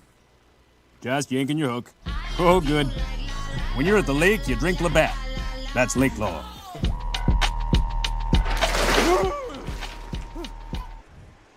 All right, George, and maybe not Lake Law, but River Law up here at the peak of the Chemung, right down here back of the stadium, as Cam Hill took a little bit of extra time to get out there after reaching around third base back there in the bottom half of the fourth inning. That is going to bring up next batter in the Tarp Skunks lineup as Chase Carlson comes back up after the attempted stolen base went awry. Cut on and popped right up, so one pitch and one out after the grab from the shortstop. A nice play from Emmeline Petre. As that'll bring up the top of the lineup, Hayden Hunt. He's popped up to the first baseman and struck out looking, as now he gets a shot at Cam Hill. Hasn't faced Hill yet here tonight. Might be good for him because he's struck out and he's blown out already. Well, Hill, he's been economical with the pitching so far, as that's in there for a ball, 1-0 off the outside corner. Didn't seem to like the call. I don't know if a pitcher ever likes the call. As you look at the next pitch, right down the middle, he'll like that one. 1 ball, 1 strike, 1 out. Our first Tioga Down showdown of the 5th inning. As again, the wind of the pitch. Cut on and missed 1-2. As you were saying, George, I don't think he does like seeing Cam Hill out on the mound very much. Hill comes back. The pitch. Drilled out there towards center. And the play will be made. A huge catch there from the center fielder. As that was an interesting one. Tom Popa really getting on top of it. And that'll bring up Justin Bailey. Bailey has reached base twice tonight. Singles both times. Caught stealing his last time out there. He was. Also scored the first run of the ballgame, John. He did. And then 2 more were added just an inning ago, as those will be credited to the man on the mound. The pitch taken for a strike on the outside corner, 0-1. Those are some high socks, John. They are very, very high socks, George. Those are past knee high. As Bailey stretches, the pitch is thrown and hit foul. So no balls, 2 strikes, 2 outs. Ooh. As Hill trying to make quick work of this inning. I was about to say, it looks like Bailey's wearing swim trunks and yoga pants out there. That's about what the look is. All right, well, Cam Hill trying to limit the damage here. Swing and a miss. And no, fouled off, excuse me. My apologies. Thought he missed it, but the catcher immediately showing that was foul tipped and missed. So no balls, 2 strikes, 2 outs. One more time. The pitch. Hill throws that one way outside. 1 ball and 2 strikes. As Jamestown trying to go back to work here. They had a 4-run inning twice last night against Pioneers pitching. right now, a run in the first and 2 runs in the fourth. As this one's popped up, that's going to get down. And that will be another hit into the Jamestown column. That's going to be a double. That one just split the gap, and the Pioneers still no 1, 2, 3 innings for their pitchers today. Well, the double from Bailey makes his day a perfect 3 for 3. And that's going to bring up Luke Turner, who also has been fairly successful at reaching base here tonight. He got a walk, and what are you doing the last inning, John? I missed it. He got on base somehow. Yeah, the single and the walk. Single walk and a stolen base for Turner. So the top of the lineup turning over for the Skunks. As Hill delivers outside. 1 ball, no strikes. 1-0 the count. 2 men out. As Cam Hill now has to deal with another runner in scoring position. Came in out of the pen as he's into the 5th inning. Those 2 runs, of course, credited to him as this ball popped into foul territory. Hustling back, Theodorellis dives and makes the grab. Peter Theodorellis, what a play. Wow. A sliding basket catch out of bounds in the tip of the hat from Turner as he walks off. As when we come back, South Trimble will lead things off for the Pioneers. You're listening to Elmira Pioneers Baseball here on Mixlr.com. It's another day in the Twin Tiers. And for most of us, it's just another day on the job. Taking care of our neighbors, helping out our coworkers, and making our community a better place for all of us. When you love what you do and really care about the people you serve, you do it well.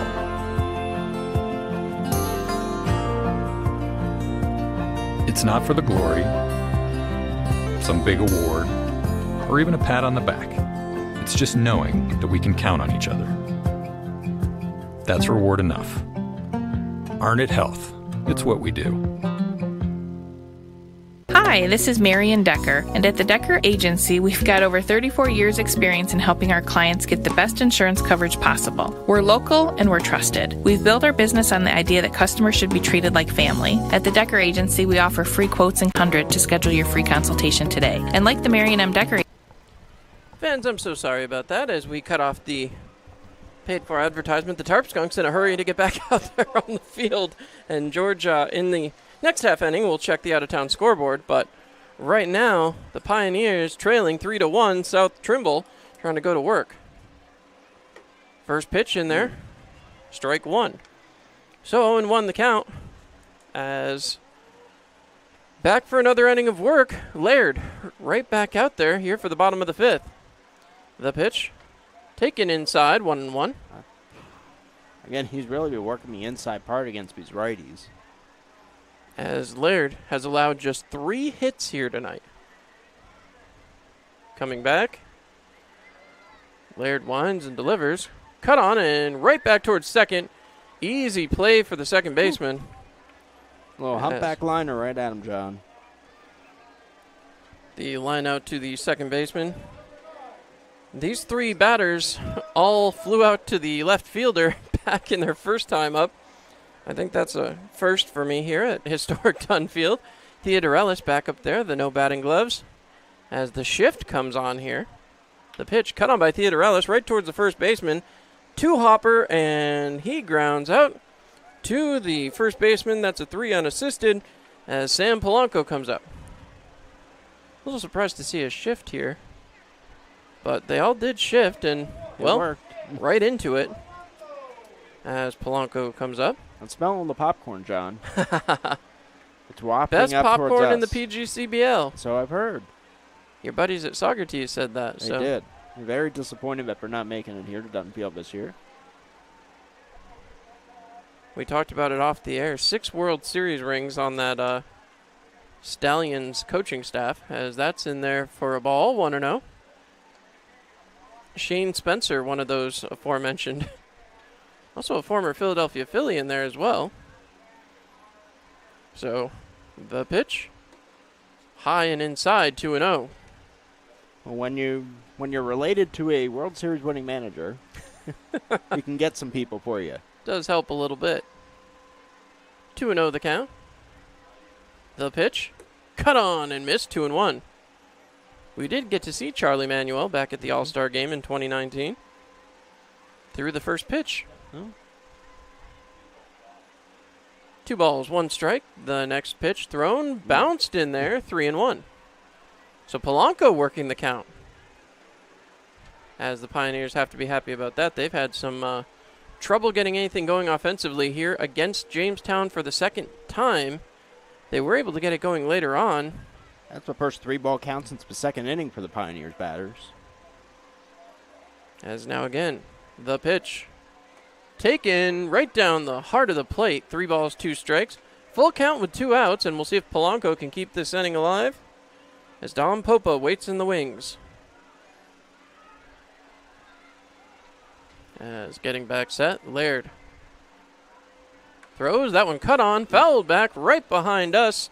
And we remind you to make that right decision. Insist on who else but Gerber Collision, John. And Auto Glass. Yep. For all your auto body needs. Sorry, I thought I heard an interesting sound effect played from next door, but, well, 3 balls, 2 strikes, 2 outs. Pioneers looking for some kind of offense here. The pitch. Taken inside, ball 4. So the Pioneers will head... Excuse me, that didn't clear on me there. My apologies, folks, as they now have a base runner on first here in the bottom of the 5th. Double duty here, and base on balls does bring up Dom Popa. He came around to score with a single back in the 1st, popped out to the center fielder back in the 3rd. Now his 3rd time up. 500 on the night, you take that most nights. Because that's in there for a ball, 1-0. And you have to wonder how long the leash is here. I'm about to say, they got someone who's taking the sweater off down in the bullpen for the Tarp Skunks. Laird. Certainly been effective as the runner's off and going. Hit up there right towards where the shortstop was. And running around second all the way to 3rd on the single from Popa on the hit and run. Beautifully crafted play there by the Pioneers. Ooh. He said a beautiful hit and run there as they draw that shortstop in, and it goes right over where he would have been standing. So 2 outs. Tying run has reached base now here. And that's going to bring up Donovan Montgomery, and that may do it on the day for Laird, although... See, I don't know, you just... Only the catcher is going out with I him. was going to say, yeah, just the manager and the catcher. So this may just be an attempted confidence boost as... Well, the bullpen really just got started, so this may be an attempt to buy some time. That's they got a righty warming up, but unfortunately his numbers turn the other way. So I can't help you out there, John. Umpire going to break this one up. So 2 outs. Runners on 1st and 3rd. The Pioneers have finally pelted a 4th hit. The umpire now joining in on the conversation, apparently. Usually they go up there and tap them. But that was, if they were looking to buy some time, they certainly did that. As now, we'll see what the pitcher can do here. Donovan Montgomery has been a big part of the Pioneers' offense early in the season. As it's getting a little bit darker, but a lot of clouds coming out of the nighttime sky over there. Coming over the hills as the pitch. Runners off for 2nd. And that in there for a strike, so 0-1. Now runners are in scoring position. The tying run 180 feet from home. Popa taking advantage. As the next pitch to Montgomery. Cut on and missed, 0-2. Montgomery now swinging for the Chemung as well. As we'll see. I'd say a single might be enough if it's shallow enough. If he can pull it down the left field line, that left fielder's playing way off the line. Montgomery has done a lot of right back through the middle, too, so that could be another area for him as he shortens up the swing, fouls that one off. It will get out of play, so A breath of fresh air for the Pioneers as they 0-2 count. We'll roll on one more time. Laird trying to get himself out of this inning. I'd say that guy in the bullpen looks like he's ready. He's just pacing around out there. The catcher's gone in. I don't know if this is going to be Laird's last hitter, or just trying to get him out of this inning regardless. As now Laird 0-2. He throws. Montgomery waits and takes a ball. 1-2. 1 ball, 2 strikes. Again, you see what I'm talking about, however, as the right-handed pitcher stares right at the man on third. Not a heck of a lot of movement out of Polanco, but he can catch that eye. And we've seen the Tarp Skunks do it a couple times here. Polanco doesn't move a whole heck of a lot as that's taken for a ball. 2 balls, 2 strikes, 2 outs. A Tioga down showdown. Don't forget to check out the latest and greatest slot machines. Freshly cleaned for every visit. They take health seriously. Yes, they do. As the next pitch delivered, cut on by Montgomery through the gap and gets by the shortstop. This should tie the game. Donovan Montgomery ties it up, and he will stand on first base. Just the 5th hit of the game for the Pioneers. As you saw that shortstop dive, I wasn't sure if he was going to have the ability to make it, and he did not. And that, I believe, no, they're going to leave Laird out there for another batter. I'd say the guy on the bullpen starting to warm up again. He was standing around during that bat, but a really good 2-out hitting by Montgomery. Again, no reason to try and hit it into Shimonga. A base hit is all you needed, and that's what he got him.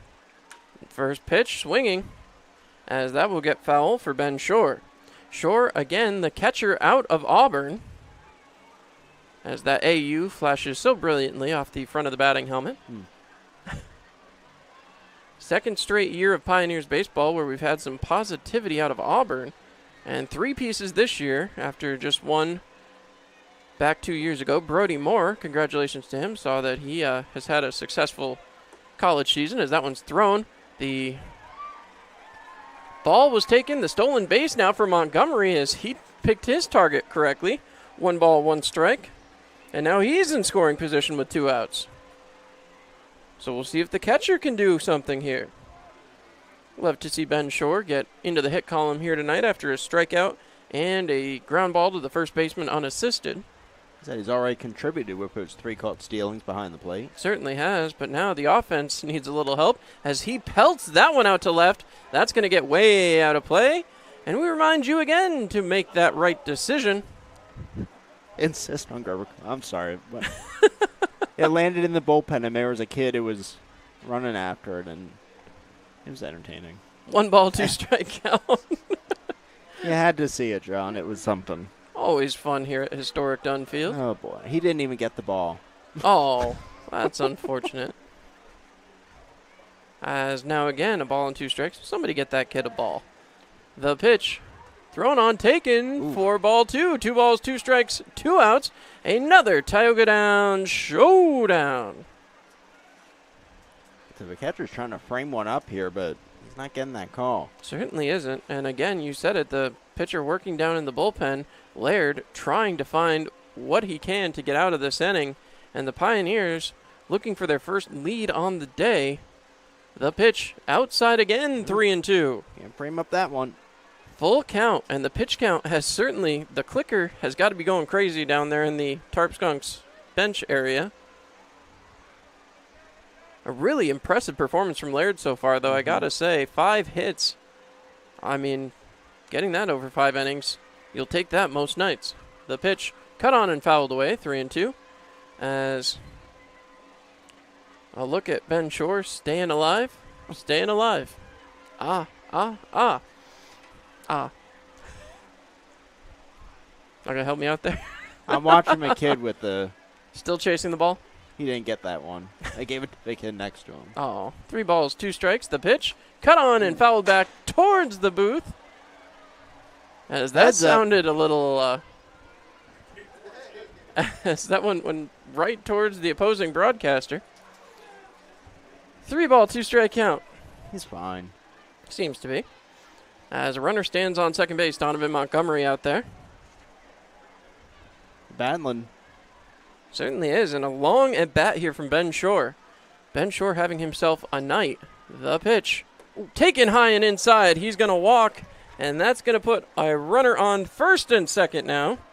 And Cam Hill, the pitcher, next man due up, as he had a 3-run bomb last night.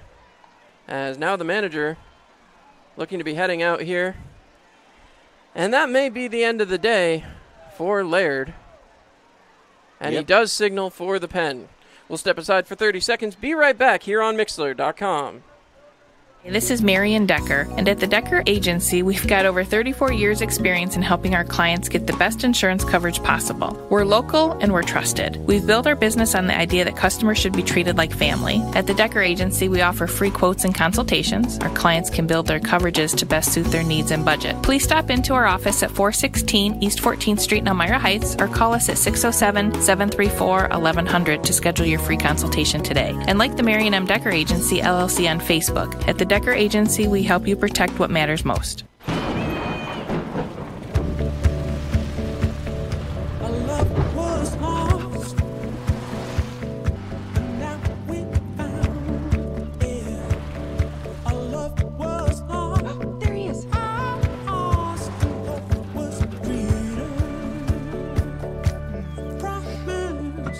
Everything you need when you need it most. Introducing the Toyota Venza with standard all-wheel drive. Toyota, let's go places. New Extra Charge Hot and Iced Coffee from Dunkin' is made with 20% extra caffeine from green coffee extract, because we could all use a little extra this year. Whether that's an extra boost, some extra boldness, or the drive to go the extra mile, we're extra ready for whatever comes our way and extra excited to take it on. Let's get it done with new Extra Charge Hot or Iced Coffee from Dunkin' with 20% extra caffeine. And pair it with snackable stuffed bagel minis for an added all-day boost. Order ahead on the Dunkin' app. America runs on Dunkin'. Price and participation may vary. Limited time offer. All right, and with that, we are back here live. We have a new pitcher that, according to, well, all of the sources available to us, does not exist. So, he's a righty. Right-handed armor. Number 20. Oh, there is 20 comes up as Justin Bowers, but we know that's not accurate. Right. But a right-hander out of the pen, regardless. Again, no name. If somebody in the YouTube chat does have a name for this pitcher, please feel free to type that one in. He's a lanky side armor. That helps. It does not here tonight. Yes. My apologies, although this, to be fair, this happened to the folks in Jamestown last night. They didn't check in with me, so I was shouting names, but we don't have anyone from Jamestown to check in with. So, number 20, the pitch. Cut on and missed is Cam Hill, trying to help his cause. Obviously, he is no longer in danger of the L at the moment after the game tied back up. As Hill would love to get a hold of another one like he did last night. The pitch. Cut on. Drilled out there towards shallow left. That's going to get down. Runner coming around third base. A heavy throw, but that's going to take the catcher off. And runners will stand at first and third as the Pioneers take their first lead of the night. So the pitcher helps out his own cause there, George. Woo! And the siren continues to blare. We call him Cam Otani. Delivering for you, both sides of a certainly of the game. Is. That's his third time reaching base tonight. As now Emilian Pitre comes up. He's at a line out to the first baseman, a line out to the second baseman. As now, the pitch. Take in ball one, 1-0. As again, the Pioneers have their first lead of the night, looking to extend that lead as they have a runner 90 feet from home. My apologies again about the information not being available as the pitch. Ooh. That was interesting. 1 ball, 1 strike, 2 outs. I hope Cam Hill gets that call. Cam Hill will be looking for that call here in the top of the 6th inning. As again, someone was warming in the bullpen too, so it'll be interesting to see what the Pioneers do for the top of the 6th. Cut on and foul. 1 ball, 2 strikes, 2 outs. As the Pioneers looking for another single here. Trying to get back ahead. So, coming back, the pitcher. That's the first time I think I've had to say that up here in the booth, as that's in and high. 2 balls, 2 strikes, 2 outs. Another Tioga Down showdown. 2, 2, 2. Getting back set. The Tarp Skunks pitcher throws that one. It bounces away, gets away from the catcher, and that's going to score another run. And that'll make it 5-3 Pioneers. So the pass ball comes in and helps out the Pioneers, and now they have a runner at second. A full count to Pitre. And again, Elmira. A 4-run inning here in the bottom of the 5th. Right where they want to be. Oh, hold on. I think we've got a piece of information. Evan Harrison from Mississippi, Ontario, Gannon University. Mississauga, Ontario. Excuse me. My apologies, as the walk is given up as runners stand on first and second. So thank you to Linda Harrison watching in on the feed tonight. As Evan Harrison from Mississauga, Ontario, Gannon University. Wonder if he has played with Pitre at some point. Every time you say Pitre, I feel like you're going to say Pitre Antonio. Going back to be enforcers. Oh, of course. That was a long season, George. As now, runners at first and second. Chris Erickson coming up after the walk. The pitch outside. 1 ball, no strikes. As again, Harrison trying to find his way out. He came in needing 1 out, has issued a walk. And, of course, on the wild pitch, another run came around to score. 5-3. That run still tallied to Laird.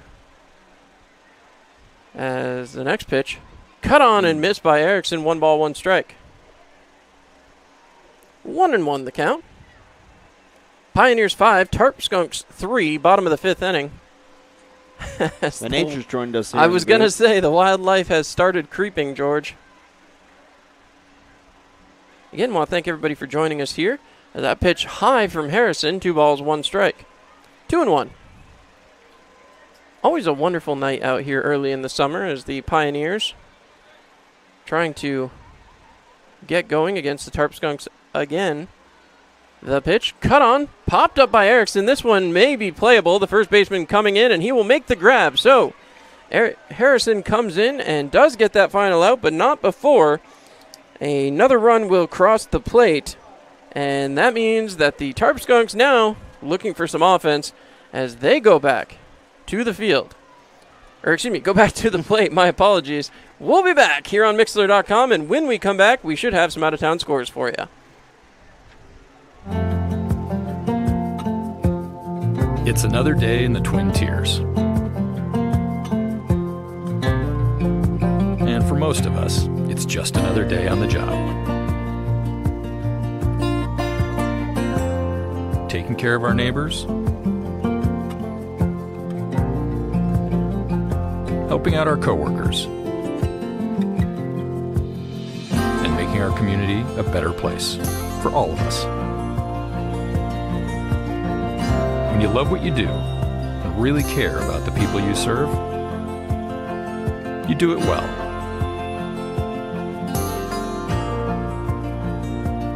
It's not for the glory, some big award, or even a pat on the back. It's just knowing that we can count on each other. That's reward enough. Arnett Health. It's what we do. Hi, this is Marian Decker, and at the Decker Agency. All right, folks, and now with the kids' run underway, good time to look at the out-of-town scoreboard. Well, the Mohawks have beaten the Dutchmen 3-0 in the first half of a doubleheader. In the bottom of the 8th, the Batavia Muckdogs 9, the Niagara Power 5.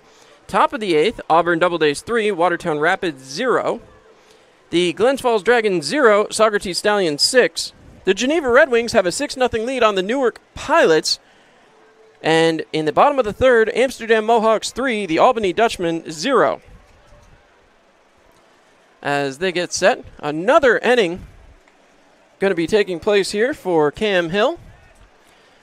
As the reliever out of Auburn steps back up, takes a look as Padraig O'Shaughnessy comes in.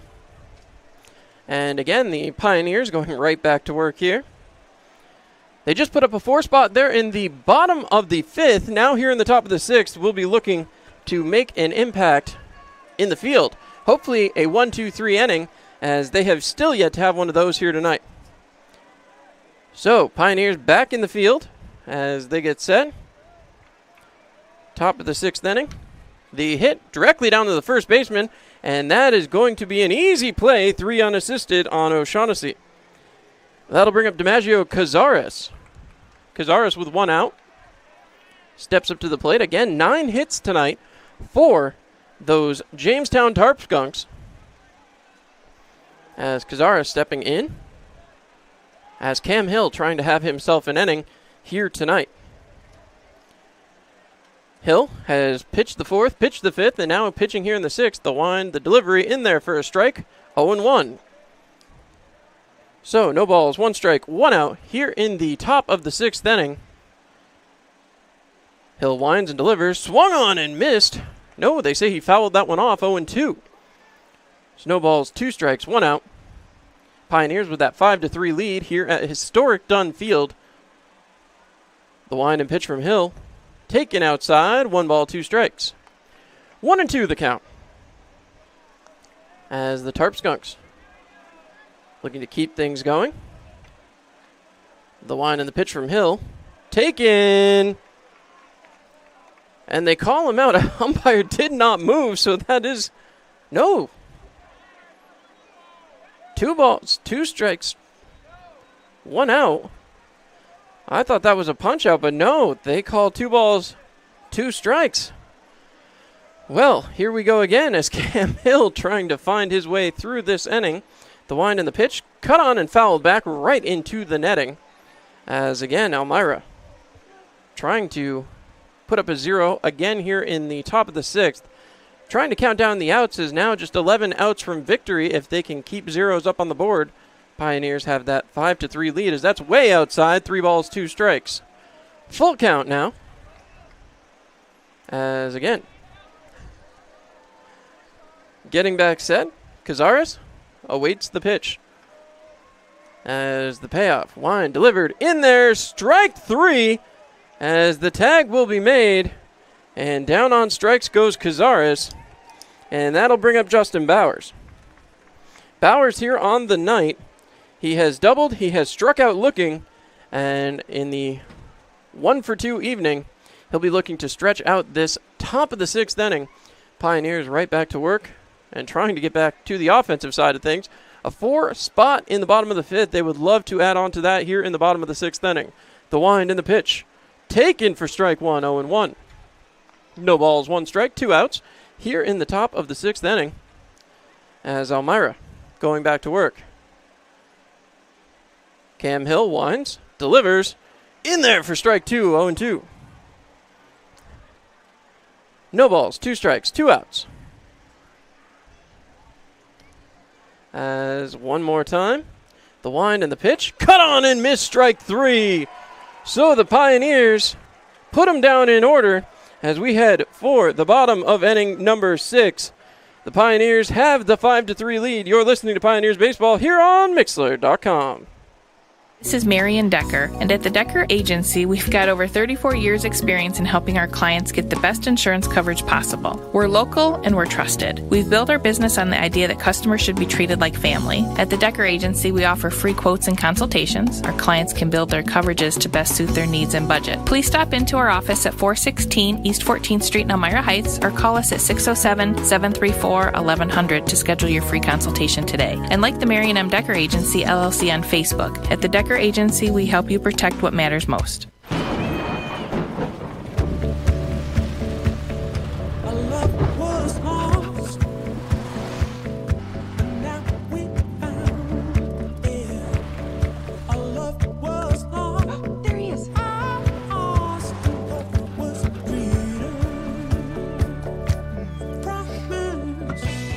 Everything you need when you need it most. Introducing the Toyota Venza with standard all-wheel drive. Toyota, let's go places.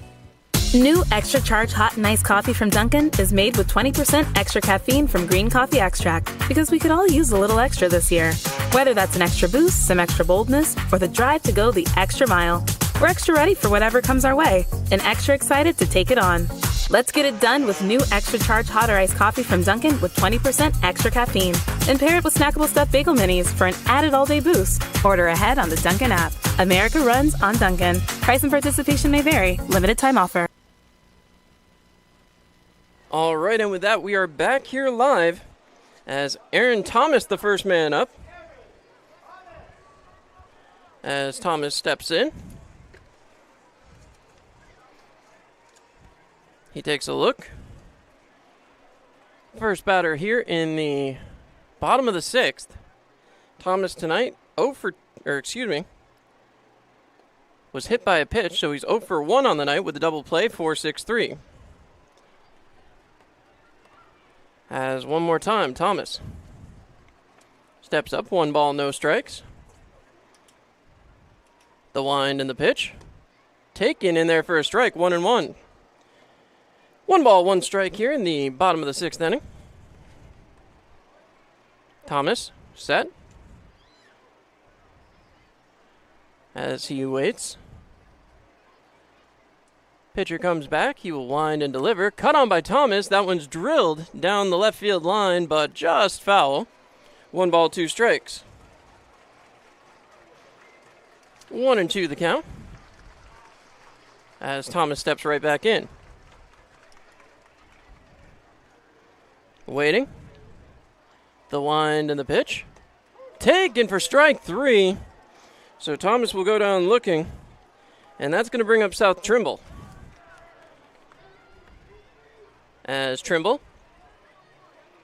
takes a look. Stepping in towards the plate. Trimble tonight, he's 0 for 2. Flown out to the left fielder. Lined out to the second baseman. As Trimble steps up to the batter's box. Taking a long look, the wait, the pitch.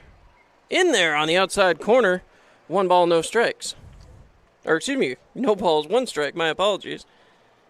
As again, Evan Harrison, the Gannon University product, going right back to work. The pitch, cut on and popped up. This one may be playable. Hurrying in the first baseman, and he will make the grab. So 2 quick outs here on the Pioneers as the Tarp Skunks making their way through this lineup. As next up will be Peter Theodoralis. Theodoralis playing right field here tonight. So number 9 playing position number 9. Steps back in as he takes a look out. Again, no batting gloves for Theodoralis. Here in the bottom of the 6th. Pioneers, 2 outs. Watching. As Harrison gets set, the wind, the pitch. Taken for a strike. That one's right down the heart of the plate. No balls, 1 strike, 2 outs. Here for Theodoralis. Trying to help out with the bottom of the order. Getting back set. The wind and the pitch. Taken off the outside, 1-1. 1 ball, 1 strike. As again, the Pioneers trying to extend their lead. They right now lead 5-3. Getting back set. Harrison winds, delivers. Taken for a strike on the outside corner. 1 ball, 2 strikes. 1-2, 2 outs. As Theodoralis goes right back to work here. Theodoralis waiting. The pitch. Taken for ball 2. 2 balls, 2 strikes, 2 outs. Another Tioga Down showdown. As now, a long look. Harrison is set, delivers, cut on by Theodoralis, and that will be fouled off. And that will get way out of play, make the right decision, insist on Gerber collision and auto glass. 2 balls, 2 strikes, 2 outs, 1 more. Tioga Down showdown. Bottom of the 6th inning. The wind, the pitch, cut on. Drilled out there towards left. And the play is made. A sliding catch from the left fielder will end the inning. And the Tarp Skunks will go back up to the plate. So we head to the top of the 7th. Here with the Pioneers leading 5-3. You're listening to Pioneers Baseball on Mixlr.com. So, what brings you and Greg to marriage counseling today? Jake from State Farm. My husband calls him all the time. 2, 3 in the morning, it doesn't matter. I see. Greg, is this true? Yeah, Jake saves us tons on our insurance. No matter what time it is, he's always there. Mm-hmm. And how much did he save you? Hundreds. Listen, can I call this Jake from State Farm? You've got to be kidding me. State Farm is there for you anytime, anywhere. Call 1-800-STATE-FARM or click today. Get to a better state. State Farm.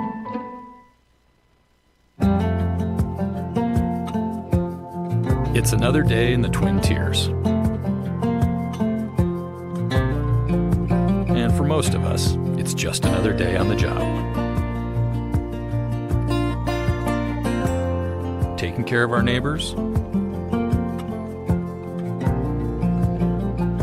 helping out our coworkers,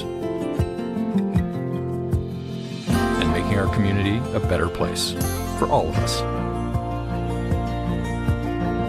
When you love what you do and really care about the people you serve, you do it well.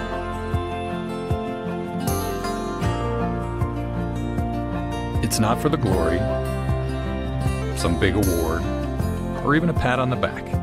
It's just knowing that we can count on each other. That's reward enough. Arnett Health. It's what we do. Hi, this is Marion Decker, and at the Decker Agency, we've got over 34 years experience in helping our clients get the best in. All right, fans, and we are back here live from historic Dunn Field. Kyle Borello heads up to the plate. So far tonight, he has popped out to the shortstop and made it all the way around the bases after being walked. So Borello right back to work. The pitch bounced in there, 1 ball, no strikes. So, top of the 7th, not off to the most auspicious of starts. As, again, the wind and the pitch from Cam Hill. Taken, 2 balls, no strikes. Pioneers have no one warming in the pen. As Borello trying to work the count. 2-0, the wind, the pitch. Taken for a strike. 2 balls, 1 strike. Pioneers have a 5-3 lead, and now the countdown for outs is on. 2 ball, 1 strike count. The wind and the pitch. Cut on and fouled back. 2-2. 2 balls, 2 strikes. 2-2 the count. As Cam Hill goes back to work.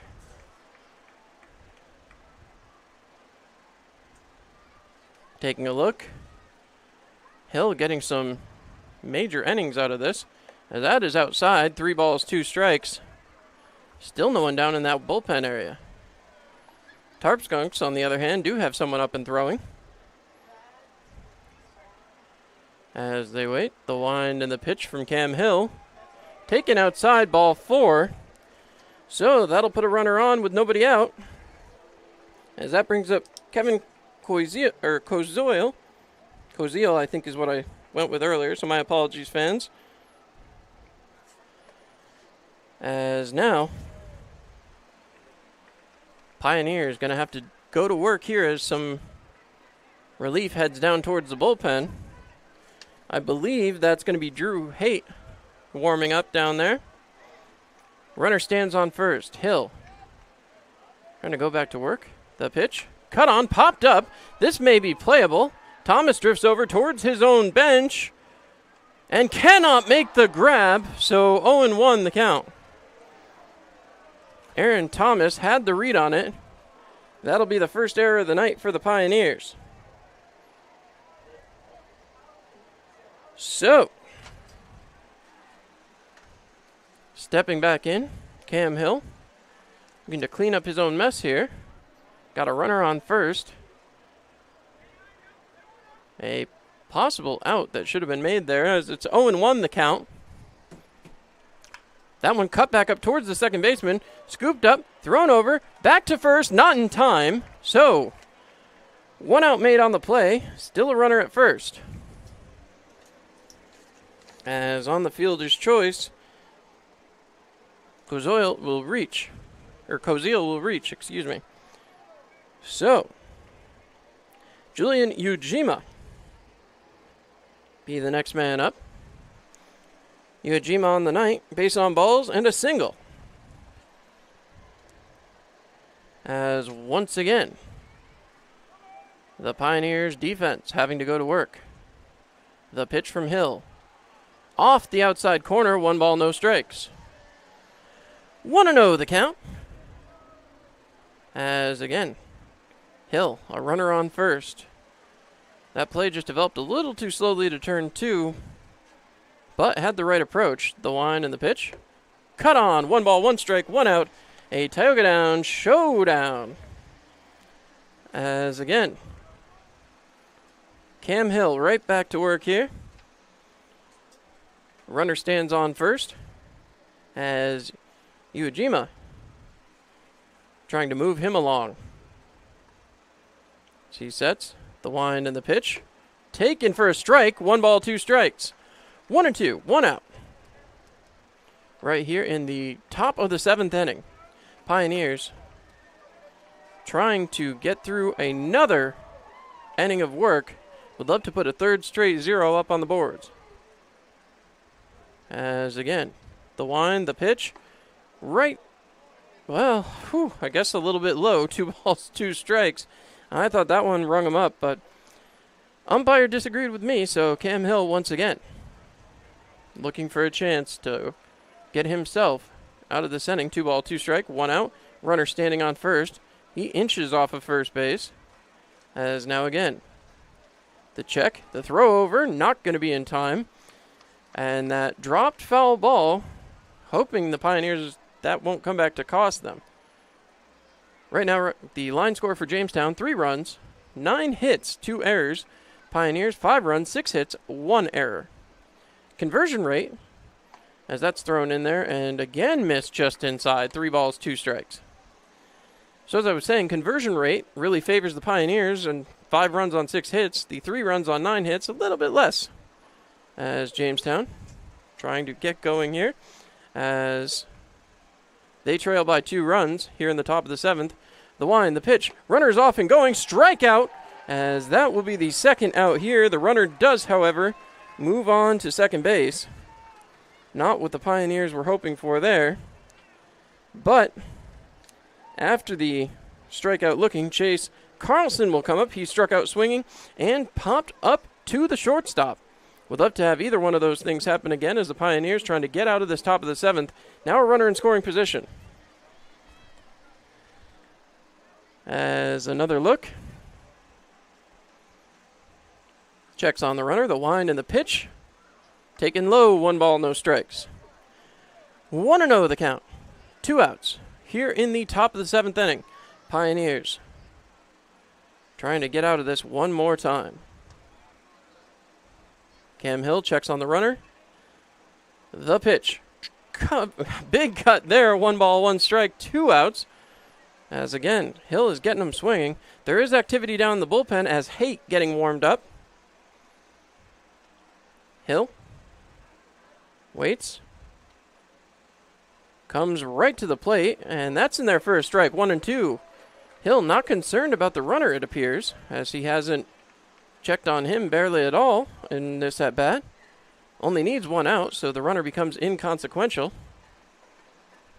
1 ball, 2 strikes, 2 outs. Now he checks on the runner right after I say that and delivers a perfect strike looking, as that will take us to the 7th inning stretch. Ladies and gentlemen, get up and stretch. You're listening to Pioneers Baseball here on Mixlr.com. This is Marian Decker, and at the Decker Agency, we've got over 34 years experience in helping our clients get the best insurance coverage possible. We're local and we're trusted. We've built our business on the idea that customers should be treated like family. At the Decker Agency, we offer free quotes and consultations. Our clients can build their coverages to best suit their needs and budget. Please stop into our office at 416 East 14th Street in Elmira Heights, or call us at 607-734-1100 to schedule your free consultation today. And like the Marian M. Decker Agency, LLC on Facebook. At the Decker Agency, we help you protect what matters most. My love was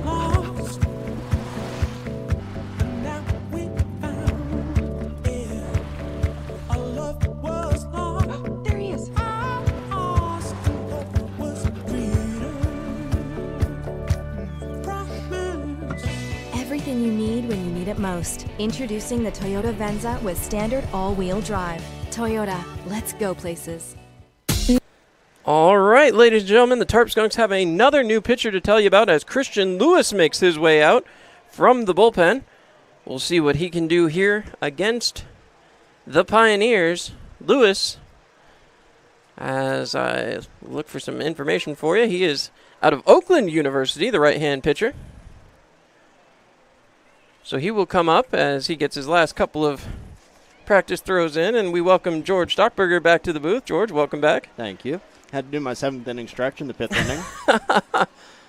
Well, we got the stretching in up here as the Pioneers certainly stretched things out, getting themselves a lead, George.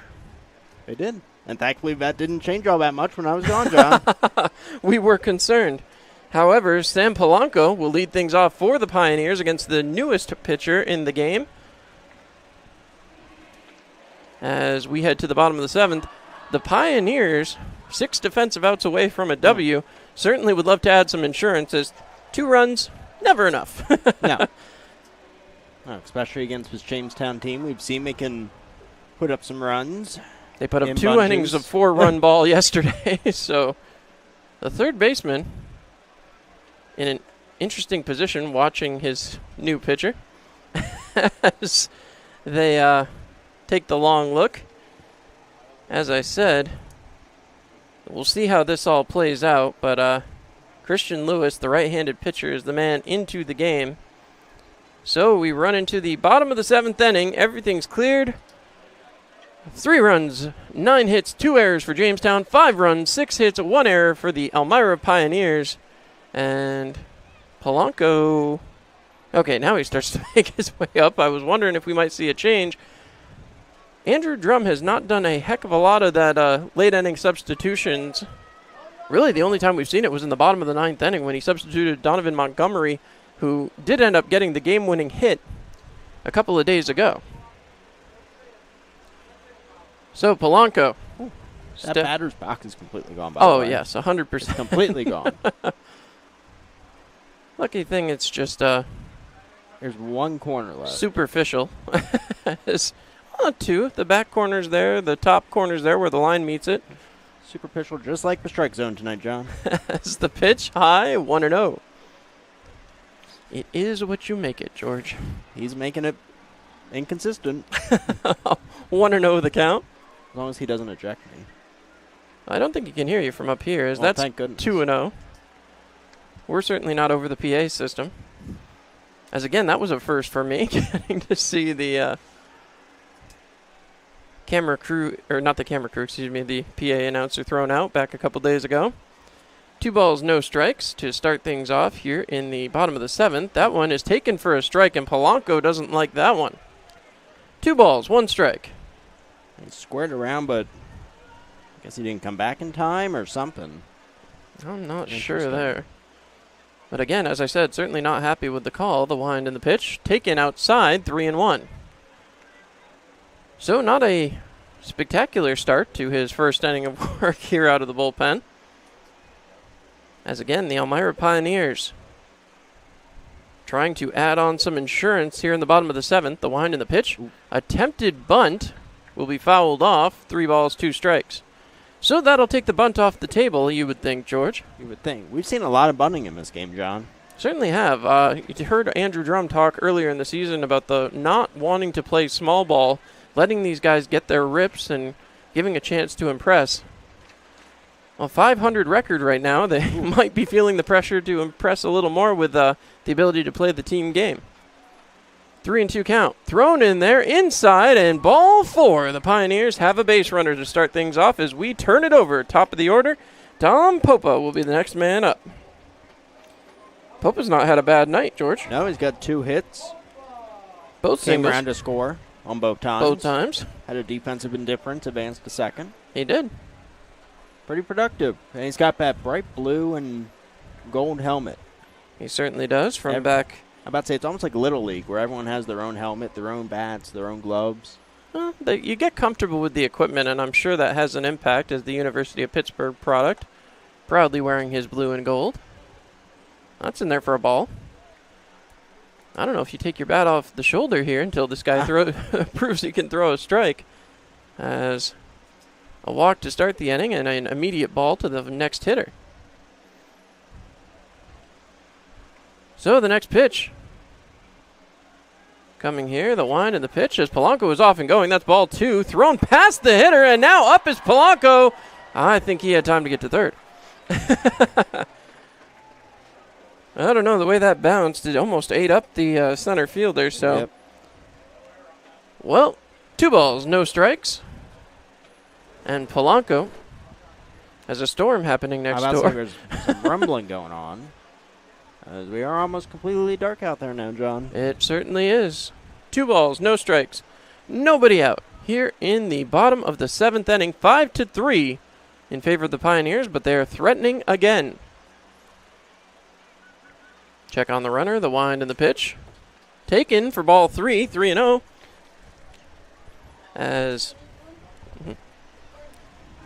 I don't think we get some refreshments passed around up here, which we appreciate. 3 balls, no strikes, nobody out. I don't think he's taking the bat off his shoulder like you said, John. No reason to give him a green light here. As that comes in. As a ball. As a ball thrown back towards second, and Polanco will get there. So,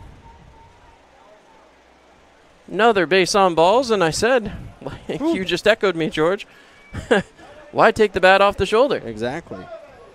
So Montgomery will come up, and speaking of productive nights, he reached on an error. He had a single, came around to score. In between those, however, that strikeout looking. But he has been a huge part of the Pioneers' offense to start off this season, and will hopefully continue to be one through the end of it as well, as now the Pioneers have runners on first and second. We said he was very productive for Siena in his first 2 years. The wind and the pitch. Ooh. Plunked him. So a hit by pitch right off the side. And I talked about not taking the bat off the shoulder. I'm not sure that's quite what I meant. As the batters continue to work around the base paths. And the umpire's out there to have a conversation with the pitcher.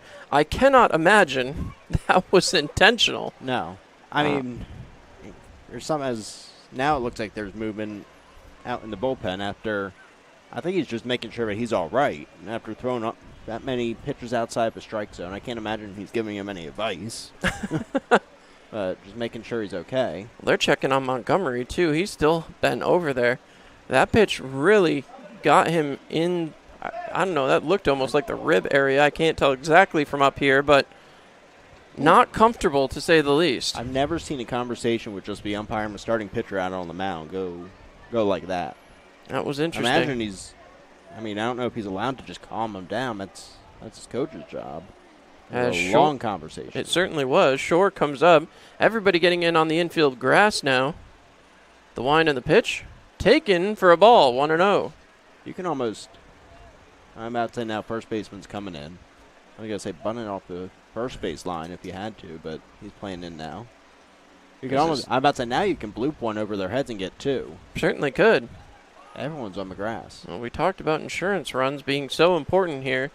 The pitch cut on, drilled up the middle, gets by. This is going to score 1, 2. This runner for first, heading for third. And the man with the base hit gets to first. So 7-3 now for the Pioneers, and they leave runners at the corners. So a 2 RBI single, George, and whew, that's what you wanted to see as the Pioneers go right back to work. That's a Shore having a night. He's got a run scored, 2 RBIs. And we said he's thrown out 3 from behind the plate. On the pitcher who has now reached base all 3 times, 2 for 3 technically with a reach on error back in the first inning. As you hear the chance to hit it out of the park. Well, he did one of those last night, as that's taken for a ball, 1-0. And very happy Cam Hill's a left-handed batter because that went way in the batter's box. Yeah. So the hits for the Pioneers now up to 7. 7 runs on 7 hits. I'll take it. You like that computation. The pitch. Taken for a strike, 1-1. As now a 4-run lead, still not safe. You'd love to add across that run coming from third base. Actually, the way this pitcher's been throwing, maybe you get a wild one and get lucky. That's why we got a righty continuing to warm up out there. That one's in there for a strike, and Cam Hill not liking that one, and I guarantee you he will let the umpire know that if he doesn't get that call in the next half inning. That's it. I think the umpire's trying to help out a little bit. Yeah, I think he's trying to help out. So 1 ball, 2 strikes, says Cam Hill. Will now have to play a little more defensively here. The pitch. Cut on and fouled back, 1-2. That one hit the netting there, George? I don't know. There's a lot of people down there. There is. I'm about to say we can't really see from our vantage point because we're over the seats, but I was pleasantly surprised to see how many people were down there. And it's a great night, Little League baseball night here at the park. As the Pioneers. Oh, wait. Still nobody out here in the bottom of the 7th inning. Runner is off and going. Really going. He has stolen second base. And he did it without the pitcher moving. So that one is, whew. You don't see those too often, George. I think Shore's, he's trying to get one of everything tonight. if there's a baseball hat trick, he's picking them up. Certainly is. As now, Cam Hill has 2 runners in scoring position. I'd say another single should bring in both. The pitch. Taken way outside. That gets by all the way back to the backstop. And that will score another run for the Pioneers.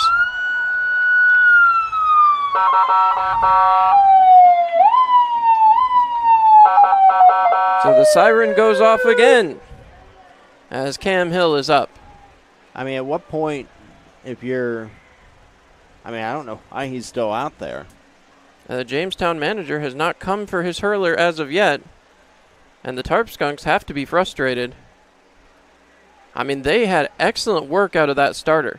He did a Laird did a fantastic job. Marvelous job. I mean, he went only 4 2/3, but he held him in there. He really did.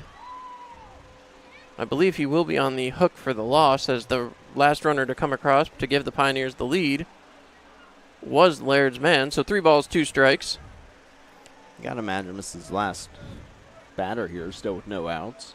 You would think, as this should be the end of the night, unless he does manage to get the out here. He's still got 2 more after that. As the wind and the pitch. Cut on and pop foul. That will get out of play and into the parking lot. And we remind you to make the right decision. Insist on Gerber Collision. And Auto Glass. 3 balls, 2 strike count. Still nobody out. 8-3 in favor of the Pioneers. The entire infield on the infield grass. The pitcher at bat as Cam Hill. Trying to extend this Pioneers lead. Pioneers still need 6 defensive outs to get out of this one as he swings. And that one was fouled away. And the I'm about to say, I think for Jamestown's happy that one got fouled away because there's going to be another run coming in on a pass ball. Certainly was. As now again, the Pioneers outscoring their hits, which is always fun. 8 runs, 7 hits. As now, the wind and the pitch. Cut on, drilled out there, and gets over there. The third baseman makes a diving play, and that will be the first out of the inning, stranding the runner over there at third base. So a ground out, 5-3, and Emmeline Petrie will come up as we get set here. 1 out. Love the sound effects they got over there in the... It's a beautiful one, isn't it? Yep. Ah, nice night here at the ballpark. That's thrown in there for a strike, 0-1. And again, we'd like to thank all of our great sponsors. We'll get to them here in the next mid-inning. So, one more time, the wind, the pitch. Taken for a strike, 0-2. That one a little more favorable for the pitcher. A little bit more. Still not, As Petrie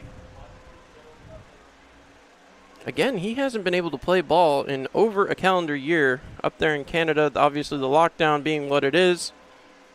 Certainly trying to get his at-bats in here as he takes that one for a ball. 1 ball, 2 strikes. 1-2 count, George, as the Pioneers still threatening. A runner still standing at third base. Some billowing smoke out there in the outfield. I saw that. I was trying to figure out what that was. I don't think they burnt any popcorn. No pizza's on fire. The line, the pitch. Taken again for a ball. 2-2. Both things we've seen before. 2 ball, 2 strike count. As one more time. Emmeline Pitre trying to drive in a run here. Getting back set. The wind and the pitch. Taken outside. 3 balls, 2 strikes. And luckily enough for the Jamestown Tarp Skunks, the catcher doing a marvelous job as Cozio. We're lucky he's a righty, or else he'd be reaching across glove, opposite glove side. Kevin Cozio coming up big here. As right back again, 3 ball, 2 strike count. The wind and the pitch to Pitre. Cut on and missed. No, they say fouled off. As the catcher was checking for that one, he looked in his glove. Never a good sign, hockey or baseball, when the person with the glove checks it. Nope. We've seen it at the first arena. We've seen it here at the ballpark. If you don't know where it is, it's probably behind you, John. Probably. Unless you're 6'5" and just lay on everything. Yeah. That seemed to work during the hockey season, George. As once again, the wind and the pitch to Pitre. Cut on and fouled away. Hit the catcher in the mask. He takes a moment. As the umpire will dust off the plate. Oh, no, he won't. Nope. Thought he was going to give the catcher an extra minute. As again, 3 balls, 2 strikes, 8-3 the score for the Pioneers at the moment. And Pitre trying to drive in a run here. He waits. The pitcher has his sign, delivers, cut on and missed by Pitre. He will go down on strikes. So, the runner still stands at third, George.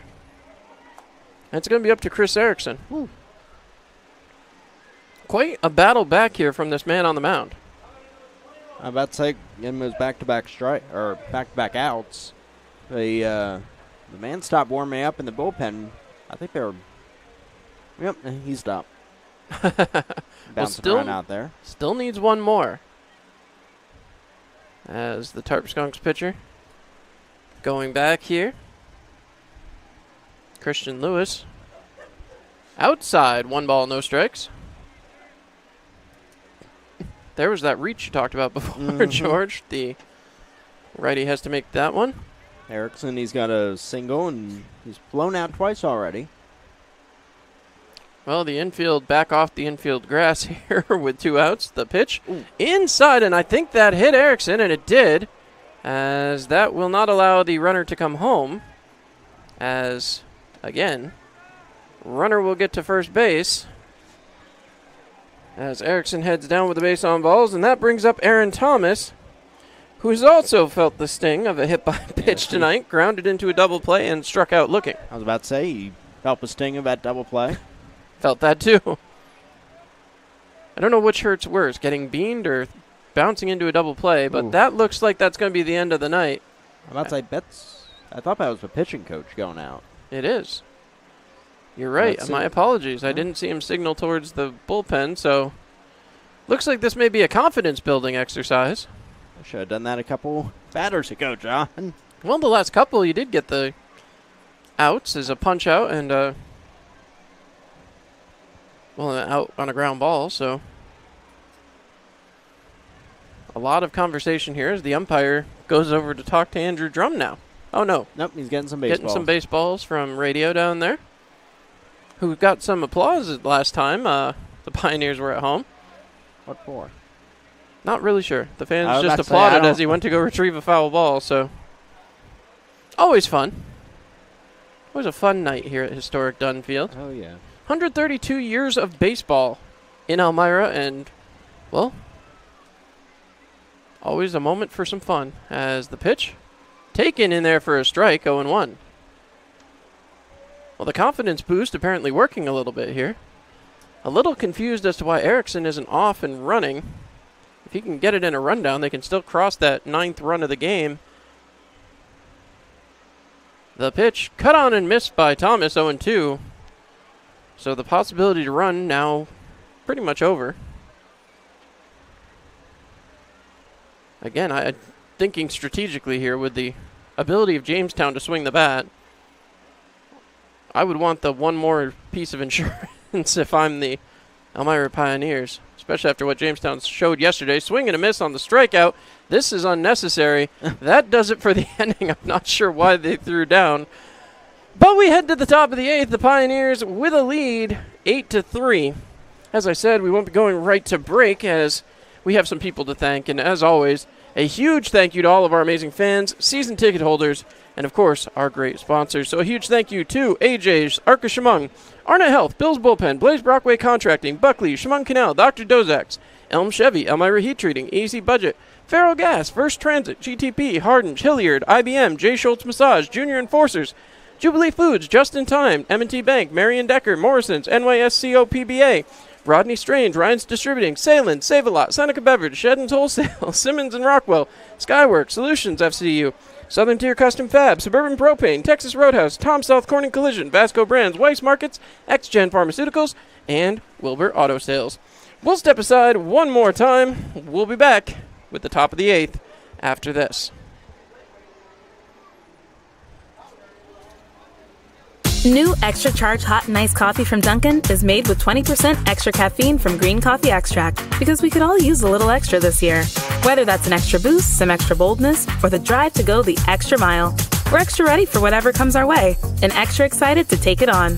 Let's get it done with new Extra Charge Hot or Iced Coffee from Dunkin' with 20% extra caffeine. And pair it with snackable stuffed bagel minis for an added all-day boost. Order ahead on the Dunkin' app. America runs on Dunkin'. Price and participation may vary. Limited time offer. Give me a blue light lime. Yeah! Grapefruit. Blood orange, blueberry. Got it. Oh! Barry, you son of a bass. We've been through this. No thumbs. Just yanking your hook. Oh, good. When you're at the lake, you drink Labatt. That's lake law.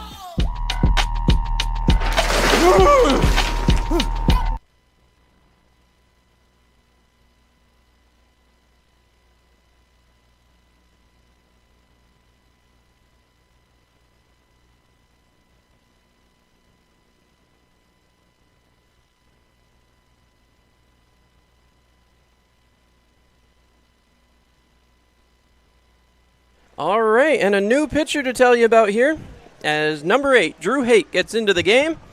And Drew, well, he has made an appearance on the season, but so far the Pioneers bullpen has been a little bit sketchy. We'll see what he can do here tonight as he enters the game. Looking back on his time at Duxbury High, Haight is a 5'11", 200-pound senior right-handed pitcher. Recruited and committed to UMass Lowell. He's also a Northeastern Region preseason All-American this year. Fastball that hits 84 miles an hour. Last season was a member of the All-Tournament team. And George, that's Drew Haight. Sounds good. See what he can do. There's a lot of UMass Lowell guys that seem to roll They do through. seem to matriculate through Elmira, don't they? As he throws his last couple of warm-up pitches. Alex Lucchini. Lucchini hasn't quite arrived yet. He should be on his way. It's the only one I see, so. This season, yes. But So UMass far. Lowell, a popular destination for our Pioneers. As Hayden Hunt set to lead things off here in the top of the 8th. Top of the 8th inning. 6 defensive outs, George. Woo. So close. The countdown is on. Maybe not down there, but up here. The pitch in there for a strike, 0-1. No balls, 1 strike. 5-run lead for the Elmira Pioneers. You just never feel safe, do you? As that one's Nope. on the inside. 1 ball, 1 strike, and I don't know. That's one of those you almost think he leaned into a little bit there, hoping it would hit him. Jamestown desperate for base runners right now. The pitch from Haight. Low, 2 balls, 1 strike. So he's got some good movement. You said not a lot on the fastball. That one outside. 3-1. 84 miles an hour as a high school pitcher. Not terrible. Certainly going to need some work in the college circuits. That's cut on, drilled up through the side and through the shortstop and the third baseman. So a runner heading for almost to second base there. He really cut that corner as another hit for the Tarp Skunks. They're 10th on the evening, George. Still down where it counts, John. It is. But that single certainly helps. It does. Next man up has not reached base tonight. Justin Bailey. Whew. Single. I'd say I got a double on the one. Oh, that is a double. There we go. Single, double. My apologies. Also called stealing him a third. Yeah, would rather keep him off base if that's at all possible for Drew Haight.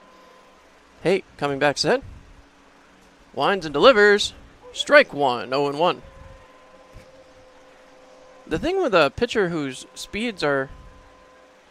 You don't want to call the fastball slow at 84. That's certainly not something I'm willing to stand in front of. But that being said, when you adjust so much from a guy who is throwing 90 over to a guy throwing 84, I mean, that can change the eye line of the hitters. It makes them react a little bit differently. Having such a variation, there's a reason Tim Wakefield was a pitcher for a very long time. His ability to work in awkward situations like that was a bread and butter. As the wind and the pitch.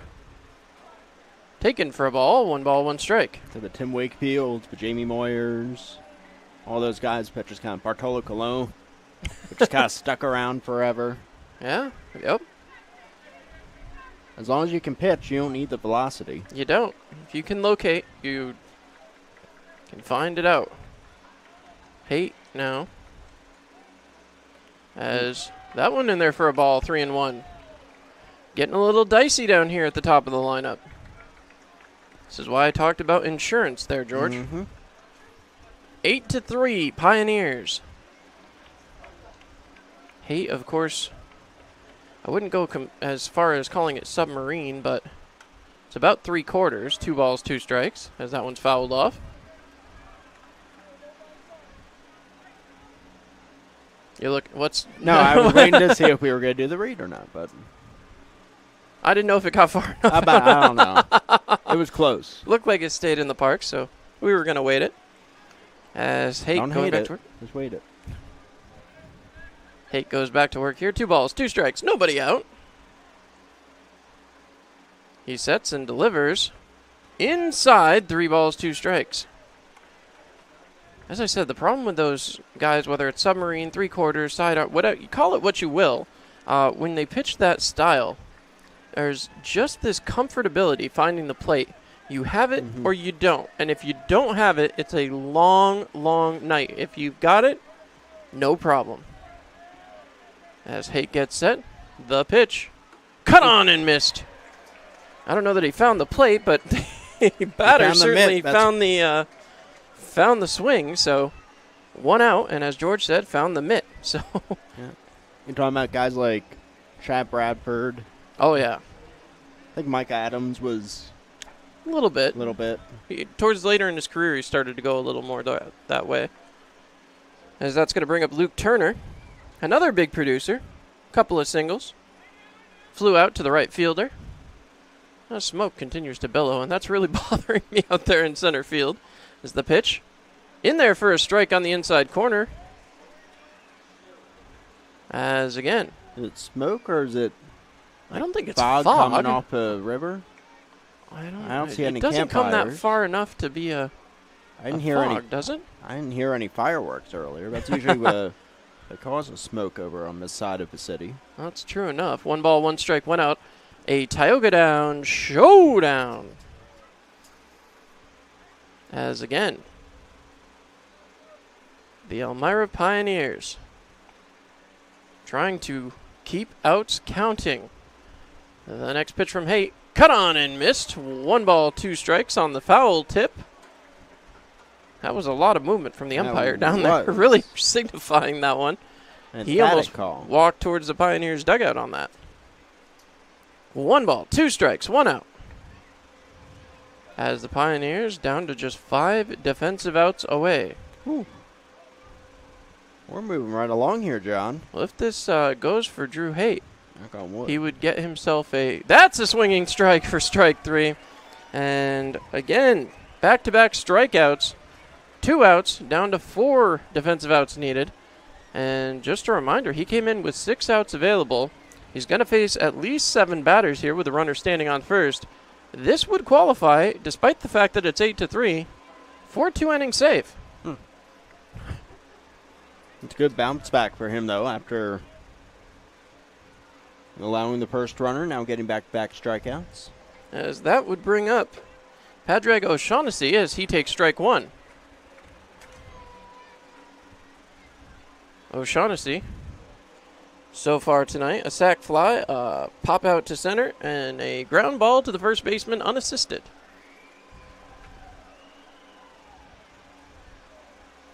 O'Shaughnessy certainly imposing presence down there in that left-hand batter's box. Pop, that one fouls, 0-2. No balls, 2 strikes, as the right-handed reliever will be looking for a punch out here. Much wooing going on as that carried over from the first arena, George. I love the woos, John. Love the woos. See if we can get a big woo with the attempted strikeout here. If he can get a third one back-to-back-to-back. Get a hat trick. The pitch. Fouled off again.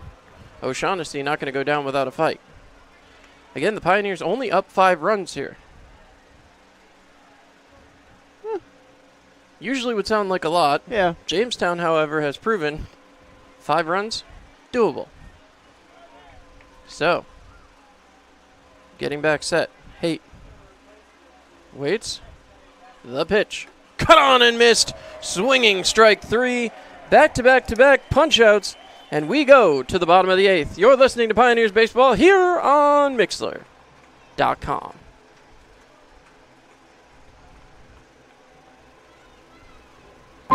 So, what brings you and Greg to marriage counseling today? Jake from State Farm. My husband calls him all the time. 2, 3 in the morning, it doesn't matter. I see. Greg, is this true? Yeah, Jake saves us tons on our insurance, no matter what time it is. He's always there. Mm-hmm. And how much did he save you? Hundreds. Listen, can I call this Jake from State Farm? You've got to be kidding me. State Farm is there for you anytime, anywhere. Call 1-800-STATE-FARM or click today. Get to a better state. State Farm.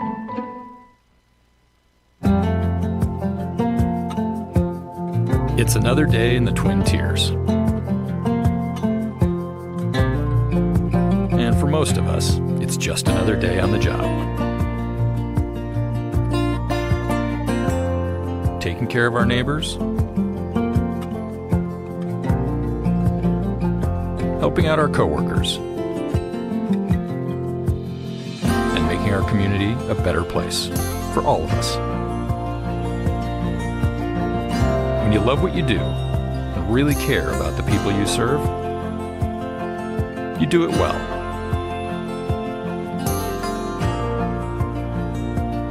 It's not for the glory, some big award, or even a pat on the back. It's just knowing that we can count on each other. That's reward enough. Arn It Health. It's what we do. All right, and there you have it. Some messages from our amazing sponsors. George, before we get into the bottom of the 8th, why don't you give us the out-of-town scoreboard? Well, right now, the Amsterdam Mohawks up 3-0 over the Albany Dutchmen through 7 innings. Batavia Muckdogs up 10-5 over Niagara. Watertown Rapids up 5-4 over the Auburn Double Days. No start for Utica and Mohawk Valley. As we said, it is 8-3 here in Elmira. Saugerties Stallions up 9-2 over Glen Falls. Geneva Red Wings 10-0 over Newark right now. And that's where we are, John. That is where we are. All right. Well, a heck of a night so far in the PGCBL. Lots of runs. Well, there never fails to be a lot of runs here in the PGCBL. these players come to hit, and they certainly haven't disappointed, as the Pioneers will come back to bat. It looks like South Trimble to lead things off. Aaron Thomas did make the last out there in the last inning. As now again, see what the Pioneers can do here as Trimble goes back to work. The pitch, cut on by Trimble down the left field line and just foul. So, no balls, one strike. That got out in a hurry. Certainly did. As we are quickly approaching the 10 o'clock hour here, George. Pioneers looking to add on some insurance runs before they head to the top of the ninth. We'll see if Haight comes back in. Again, a chance at a save. 1 ball, 1 strike. That's no one's warming up just yet. So it looks like it'll be Haight's game. Hopefully he can finish it off in the ninth. As now, the wind, the pitch, off of the batter. As another hit batsman. Trimble will go down. As a hit by pitch. What's about our third or fourth? Been a few, something like that, to say the least. As again, Aaron Hare out there. Hare getting ready. Comes in. Take the ball. As Hare gets back. 1 ball, no strikes. So, a long lookout here for Theodorellis.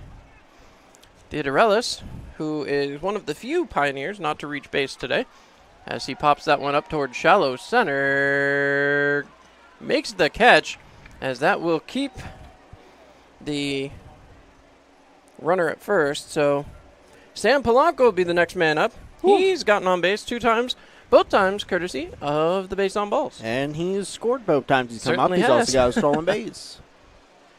He did fly out to the left fielder way back in the 2nd inning, but that's when everyone flew out. I was just going to say, everyone. So Polanco makes his way up with his Corning Community College attire. Third baseman playing in here, trying to take away the bunt. As the Red Barons very well represented over here on the Pioneers roster this year. Aaron Hare going back to work. Pioneers saw Hare back on Sunday. Had an impressive couple of innings. As that one's in there, bounces back, and goes back to the wall. So Trimble's going to make his way to second base. And again, a runner in scoring position for the Pioneers. As I said, George, all about insurance this late in the game. 5-run lead doesn't mean much, as these Jamestown Tarp Skunks can really get going. You wonder how much this attendance here tonight is playing into the minds of the Jamestown Tarp Skunks. I'm about to say, Jamestown, they're going to have the middle of a lineup coming up. They are. In the 9th inning. And that's never an easy spot. The pitch here. The pitch is thrown high. So, another ball up on the board. 3-0. 3-0. As next pitch coming. The wind and the pitch taken outside. Oh, there was 3-0. My apologies. I thought that was 3-0, but I stand corrected. Much woos going on as the announcer gets in on it. And the fielding umpire would like the Bugs to stop. I'm about to say, one just came in here to visit us. The pitch is high and over the head of the catcher. Trimble will round third, and he's going to stay. The runner heads for second as Polanco, not wasting any time on the base on balls, he will put himself on second base. So 2 runners in scoring position. We talked about insurance, and now with Dom Popa coming up, who has reached base 3 times, twice with singles, once on the base on balls. And now the Pioneers, well, they're threatening again, George, as the infield moves towards the infield grass. This is a dangerous prospect here for these infielders, because Popa, not known for the bunt, certainly is known for that little loop shot. As that ball is way outside. Aaron Hare having some trouble with the fans and the wooing. Yes. Much wooing. Popa, you said he's been on base 3 times. He's also scored all 3 times. Certainly has. A good sign for the Pioneers. As he hopes to continue that as the Wildlife continues to enter the booth. Cut on, fouled back. That will get into the parking lot, so we remind you once again to make the right decision. Insist on Gerber collision. And Autoglass with a 1-ball, 1-strike, 1-out count. It's another Tioga Down showdown. Coming back set, the wind, the pitch. Cut on and missed. 1 ball, 2 strikes. So 1-2. 1 ball, 2 strikes, 1 out. The Pioneers, an 8-3 lead, would love to hit double digits for the first time this season. I'd say a single should do it. It certainly would. The pitch, cut on by Popa, drilled out there towards right, will be playable. The catch is made. The runner heads, no, will not come in from third. That's confusing to me, George. I don't know why you don't make that move. I mean, you got the top of a lineup here. I mean, those guys can drive in some runs. They You'd rather play can. it safe and have an out at home, but it's not that we see too many of those here. Montgomery's been hit by a pitch. He singled. He reached on an error, and he struck out looking. With 2 outs, you don't want to make the last out at home, but the way he had to catch that ball, it wasn't going to be a quick catch and throw.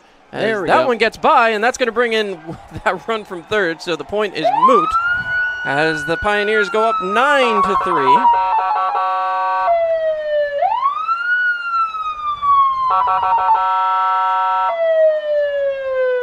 As I said. I'm about to say Trimble reached on a hit by pitch, advanced on the wild pitch, and now scores on a wild pitch. It works. It works. It works. So the runner makes it to third. They don't even have anyone warming up anymore. This is his inning. So Aaron Hare looking for 1 more out. Donovan Montgomery looking to help the Pioneers eclipse 10 runs for the first time this season as he fouls that one off. 1 ball, 1 strike. You wonder, and I was starting to say this before, how much this crowd plays into effect, because some of these players, and Andrew Drum has mentioned it a few times, some of these players haven't played in front of more than each player's family, 20, 30, 40 people. Mm-hmm. Getting a crowd, and George, you mentioned the size of it tonight, this has to be intimidating. That's it. It's a packed house so far. That one? That's going to score the 10th run on the wild pitch as the Pioneers will now officially empty the bases. 2 balls, 1 strike, 2 outs. 10-3 in favor of the Pioneers. Polanco again walked and advanced on 3 wild pitches, John. As you're sure the Tarp Skunks not happy about this one. 2 balls, 1 strike, 2 outs, and we'll see what Montgomery can do here. Double digits grace the scoreboard. As that's down low, 3 balls, 1 strike. 3-1 the count. 10-3 Elmira here in the bottom of the 8th inning. Just 3 defensive outs left to go. The pitch wide, 4 balls, and that puts a runner back on first base. So, another base on balls for Ben Shore, who has struck out, grounded out to first unassisted, had a single twice, and drove in a couple of RBIs back a short inning ago. He would, however, end up stranded on third base. This is a feel-good night and a bounce back for the Pioneers. They have had some trouble here as the Tarp Skunks took them to task 9-7 last night. Now a 10-3 lead as the pitch inside 1-0. 1 ball, no strikes. As Elmira, again, I'm under the impression Drew Haight would still manage a save here. I believe you'd be correct. As the pitch comes in, high and tight again. 2 balls, no strikes. 2-0 count. As the air has sufficiently cooled up here. Yes, it has. And we appreciate that. Certainly do. And for that, we thank you. 2 balls, no strikes. The pitch hits him. So Shore will take a walk as another hit batter will go down to first base. I don't mean to laugh, but this has just been so often. Pitching coach is coming out, John. Well, I'm not sure what the conversation is, except, hey, stop hitting people. And let's get out of this inning. You need 1 out. Let's get out of this game if you're Jamestown. I don't know how many more mound visits they can possibly have here. I think he just told him this is probably the last one. He's had, what, 3 already? I mean, I've lost count. It's been... The umpire even had a I mound was going to visit. say, do you count the one that the umpire made? You look at the line score, though. A run in the first, 4 in the fifth, 3 in the seventh, 2 in the eighth. The Pioneers' offense, which has struggled, and I do mean struggled here early in the season, about to push themselves back above 500 if they can get those 3 defensive outs. And I would hope at this point that they can. But you would hope so, but umpire taking a very indirect way out to the mound. I'm about to say, here. I think he tried to do it very quietly, but now he's having a conversation with the pitching coach. As I said, a lot of niceties presented to the Jamestown Tarp Skunks pitching staff here tonight. As next man up, Cam Hill, who I do believe is on the hook for the W right now. And quite a game for him. Certainly has. The wind and the pitch taken for a strike, 0-1. I think we're just going to start calling strikes here, John. Well, hopefully that continues in the top of the ninth. Yes. That's what the Pioneers are hoping for. Drew Hay also going to be hoping for that as well. Would love to earn his first S on the season. As the pitch taken, strike 2. And Cam Hill not going to be happy about that one. Maybe he's ready to go home, too. No balls, 2 strikes. 2 outs. Bottom of the 8th, Pioneers. A 7-run lead. In there for strike 3, and they punch out Cam Hill. And the only reason you hate to see that, George, that impacts his batting average. And you feel a little bad for him, and the fans don't like it either. Head to the top of the 9th. We'll be back here on Mixlr.com, and I think that's what he's explaining to Andrew Drum right now. We'll be back. Hi, this is Marian Decker, and at the Decker Agency, we've got over 34 years' experience in helping our clients get the best insurance coverage possible. We're local and we're trusted. We've built our business on the idea that customers should be treated like family. At the Decker Agency, we offer free quotes and consultations. Our clients can build their coverages to best suit their needs and budget. Please stop into our office at 416 East 14th Street in Elmira Heights or call us at 607-734-1100 to schedule your free consultation today. And like the Marian M. Decker Agency, LLC on Facebook. At the Decker Agency, we help you protect what matters most.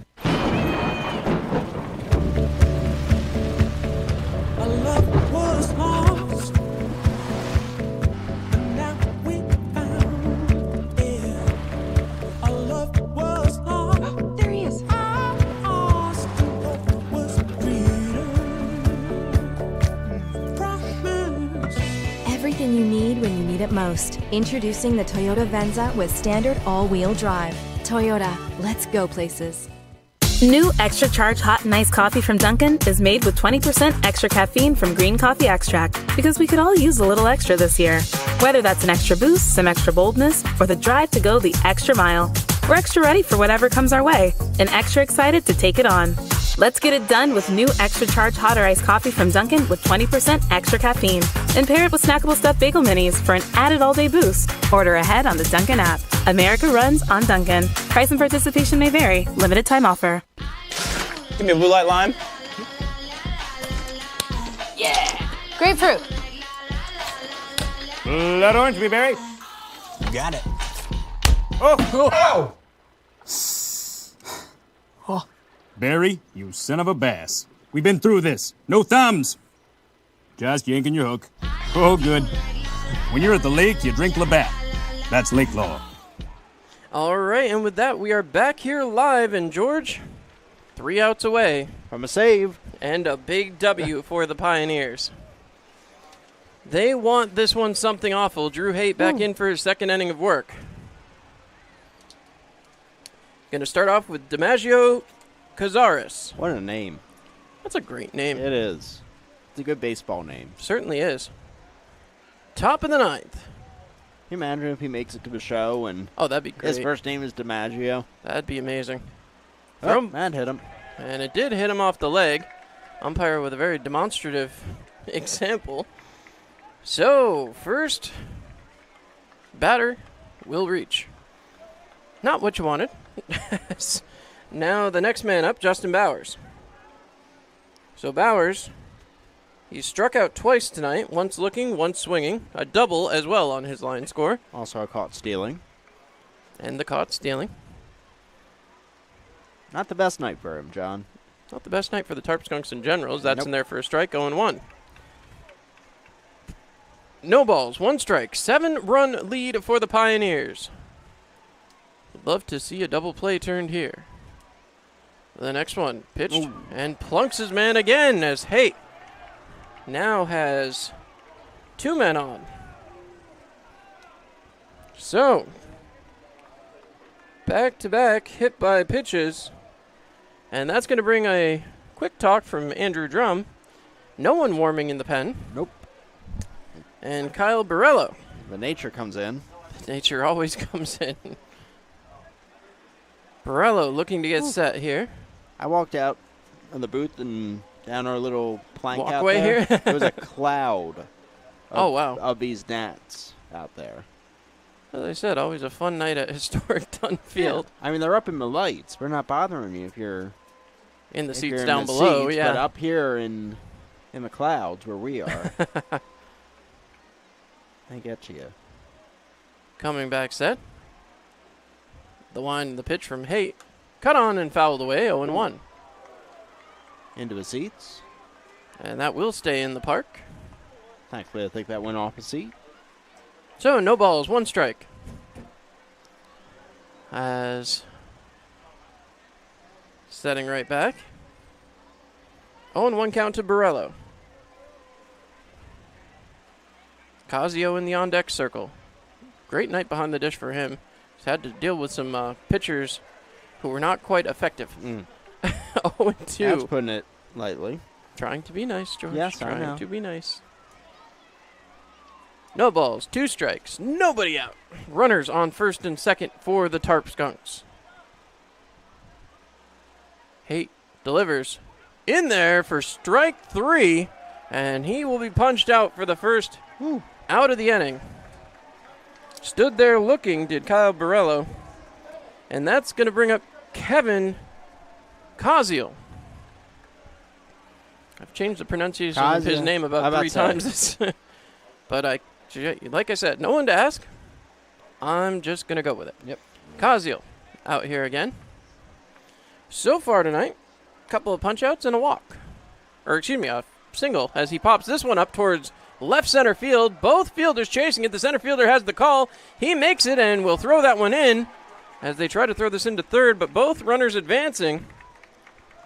So, 2 outs. Runners both now in scoring position after 2 hit by pitches. Again, not the way the Pioneers wanted to start the inning. That's not how you draw it up, John. But, that being said, Julian Ujima. He's got 2 RBI tonight. He does. He also has reached on a base on balls in a single and struck out looking. So, well, it's really a what have you here, George? It's a interesting evening. Everyone gets one of everything tonight. 1 ball, no strikes. Runners on second and third, and the onus on Haight will be to not throw a wild pitch here. 1 ball, no strikes. The next pitch. Cut on and chopped away. 1 ball, 1 strike. 1-1, 2 outs. 10-3. Pioneers have the lead. As the fielding umpire stretching out there near second base. The intensity may be gone from the man in the field, George. He's playing way in now. The pitch. Taken for strike 2 just on the outside corner as Drew Haight trying to finish this one off. 1 pitch away as the woos continue to rain down from the bench or from the booth. Haight calls time. He doesn't like the woos. No, I think he got a he got a bug in his eye. Okay. I mean, that would be distracting for anyone, That I would is. imagine. 1 ball, 2 strike count. There's thousands of them up there. Bugs or woos? Yes. 1 ball, 2 strikes, 2 outs. The look, the whine, the pitch, way outside, but still managing to keep the ball in front of him. 2 ball, 2 strike, 2 out. Count another and hopefully final Tioga Down showdown. Bugs falling from the sky now, too. As Haight winds, delivers, cut on and miss, strike 3. Haight will earn himself the S. The Pioneers will earn themselves the W. And with that, a 10-3 victory for the Elmira Pioneers. You'll love to see it. There's some good starting pitching from both sides. Man, the offense exploded for the Pioneers when they put up those 4 runs earlier, and then they put up 3 and then 2 more in the 8 for that insurance. A good all-around game for the Pioneers, and what got a little sloppy for Jamestown, you could say. But they hung through it and got a big win, John. They certainly did. Over 500 is a great place to be. It definitely is. 1 game above as they will head out on the road to Geneva tomorrow. So, one more time at the out-of-town scoreboards. Bottom of the 9th, Batavia 10-5 over the Niagara Power. Amsterdam Mohawks come away with the victory in Game 1, 3-0 over the Albany Dutchmen. Victory for the Watertown Rapids, 5-4. An 11-2 lead for the Saugerties Stallions in the top of the 9th. Top of the 9th, well, that game just ended. The Pioneers 10, Jamestown Tarp Skunks 3. Geneva Red Wings 10, Newark Pilots 0. Bottom of the 7th, Amsterdam 3, Albany Dutchmen 0, looking to sweep the doubleheader with an exact same score. Thank you so much for tuning in. As always, I'm John Clement. I'm George Stockberger. Good night, Elmira.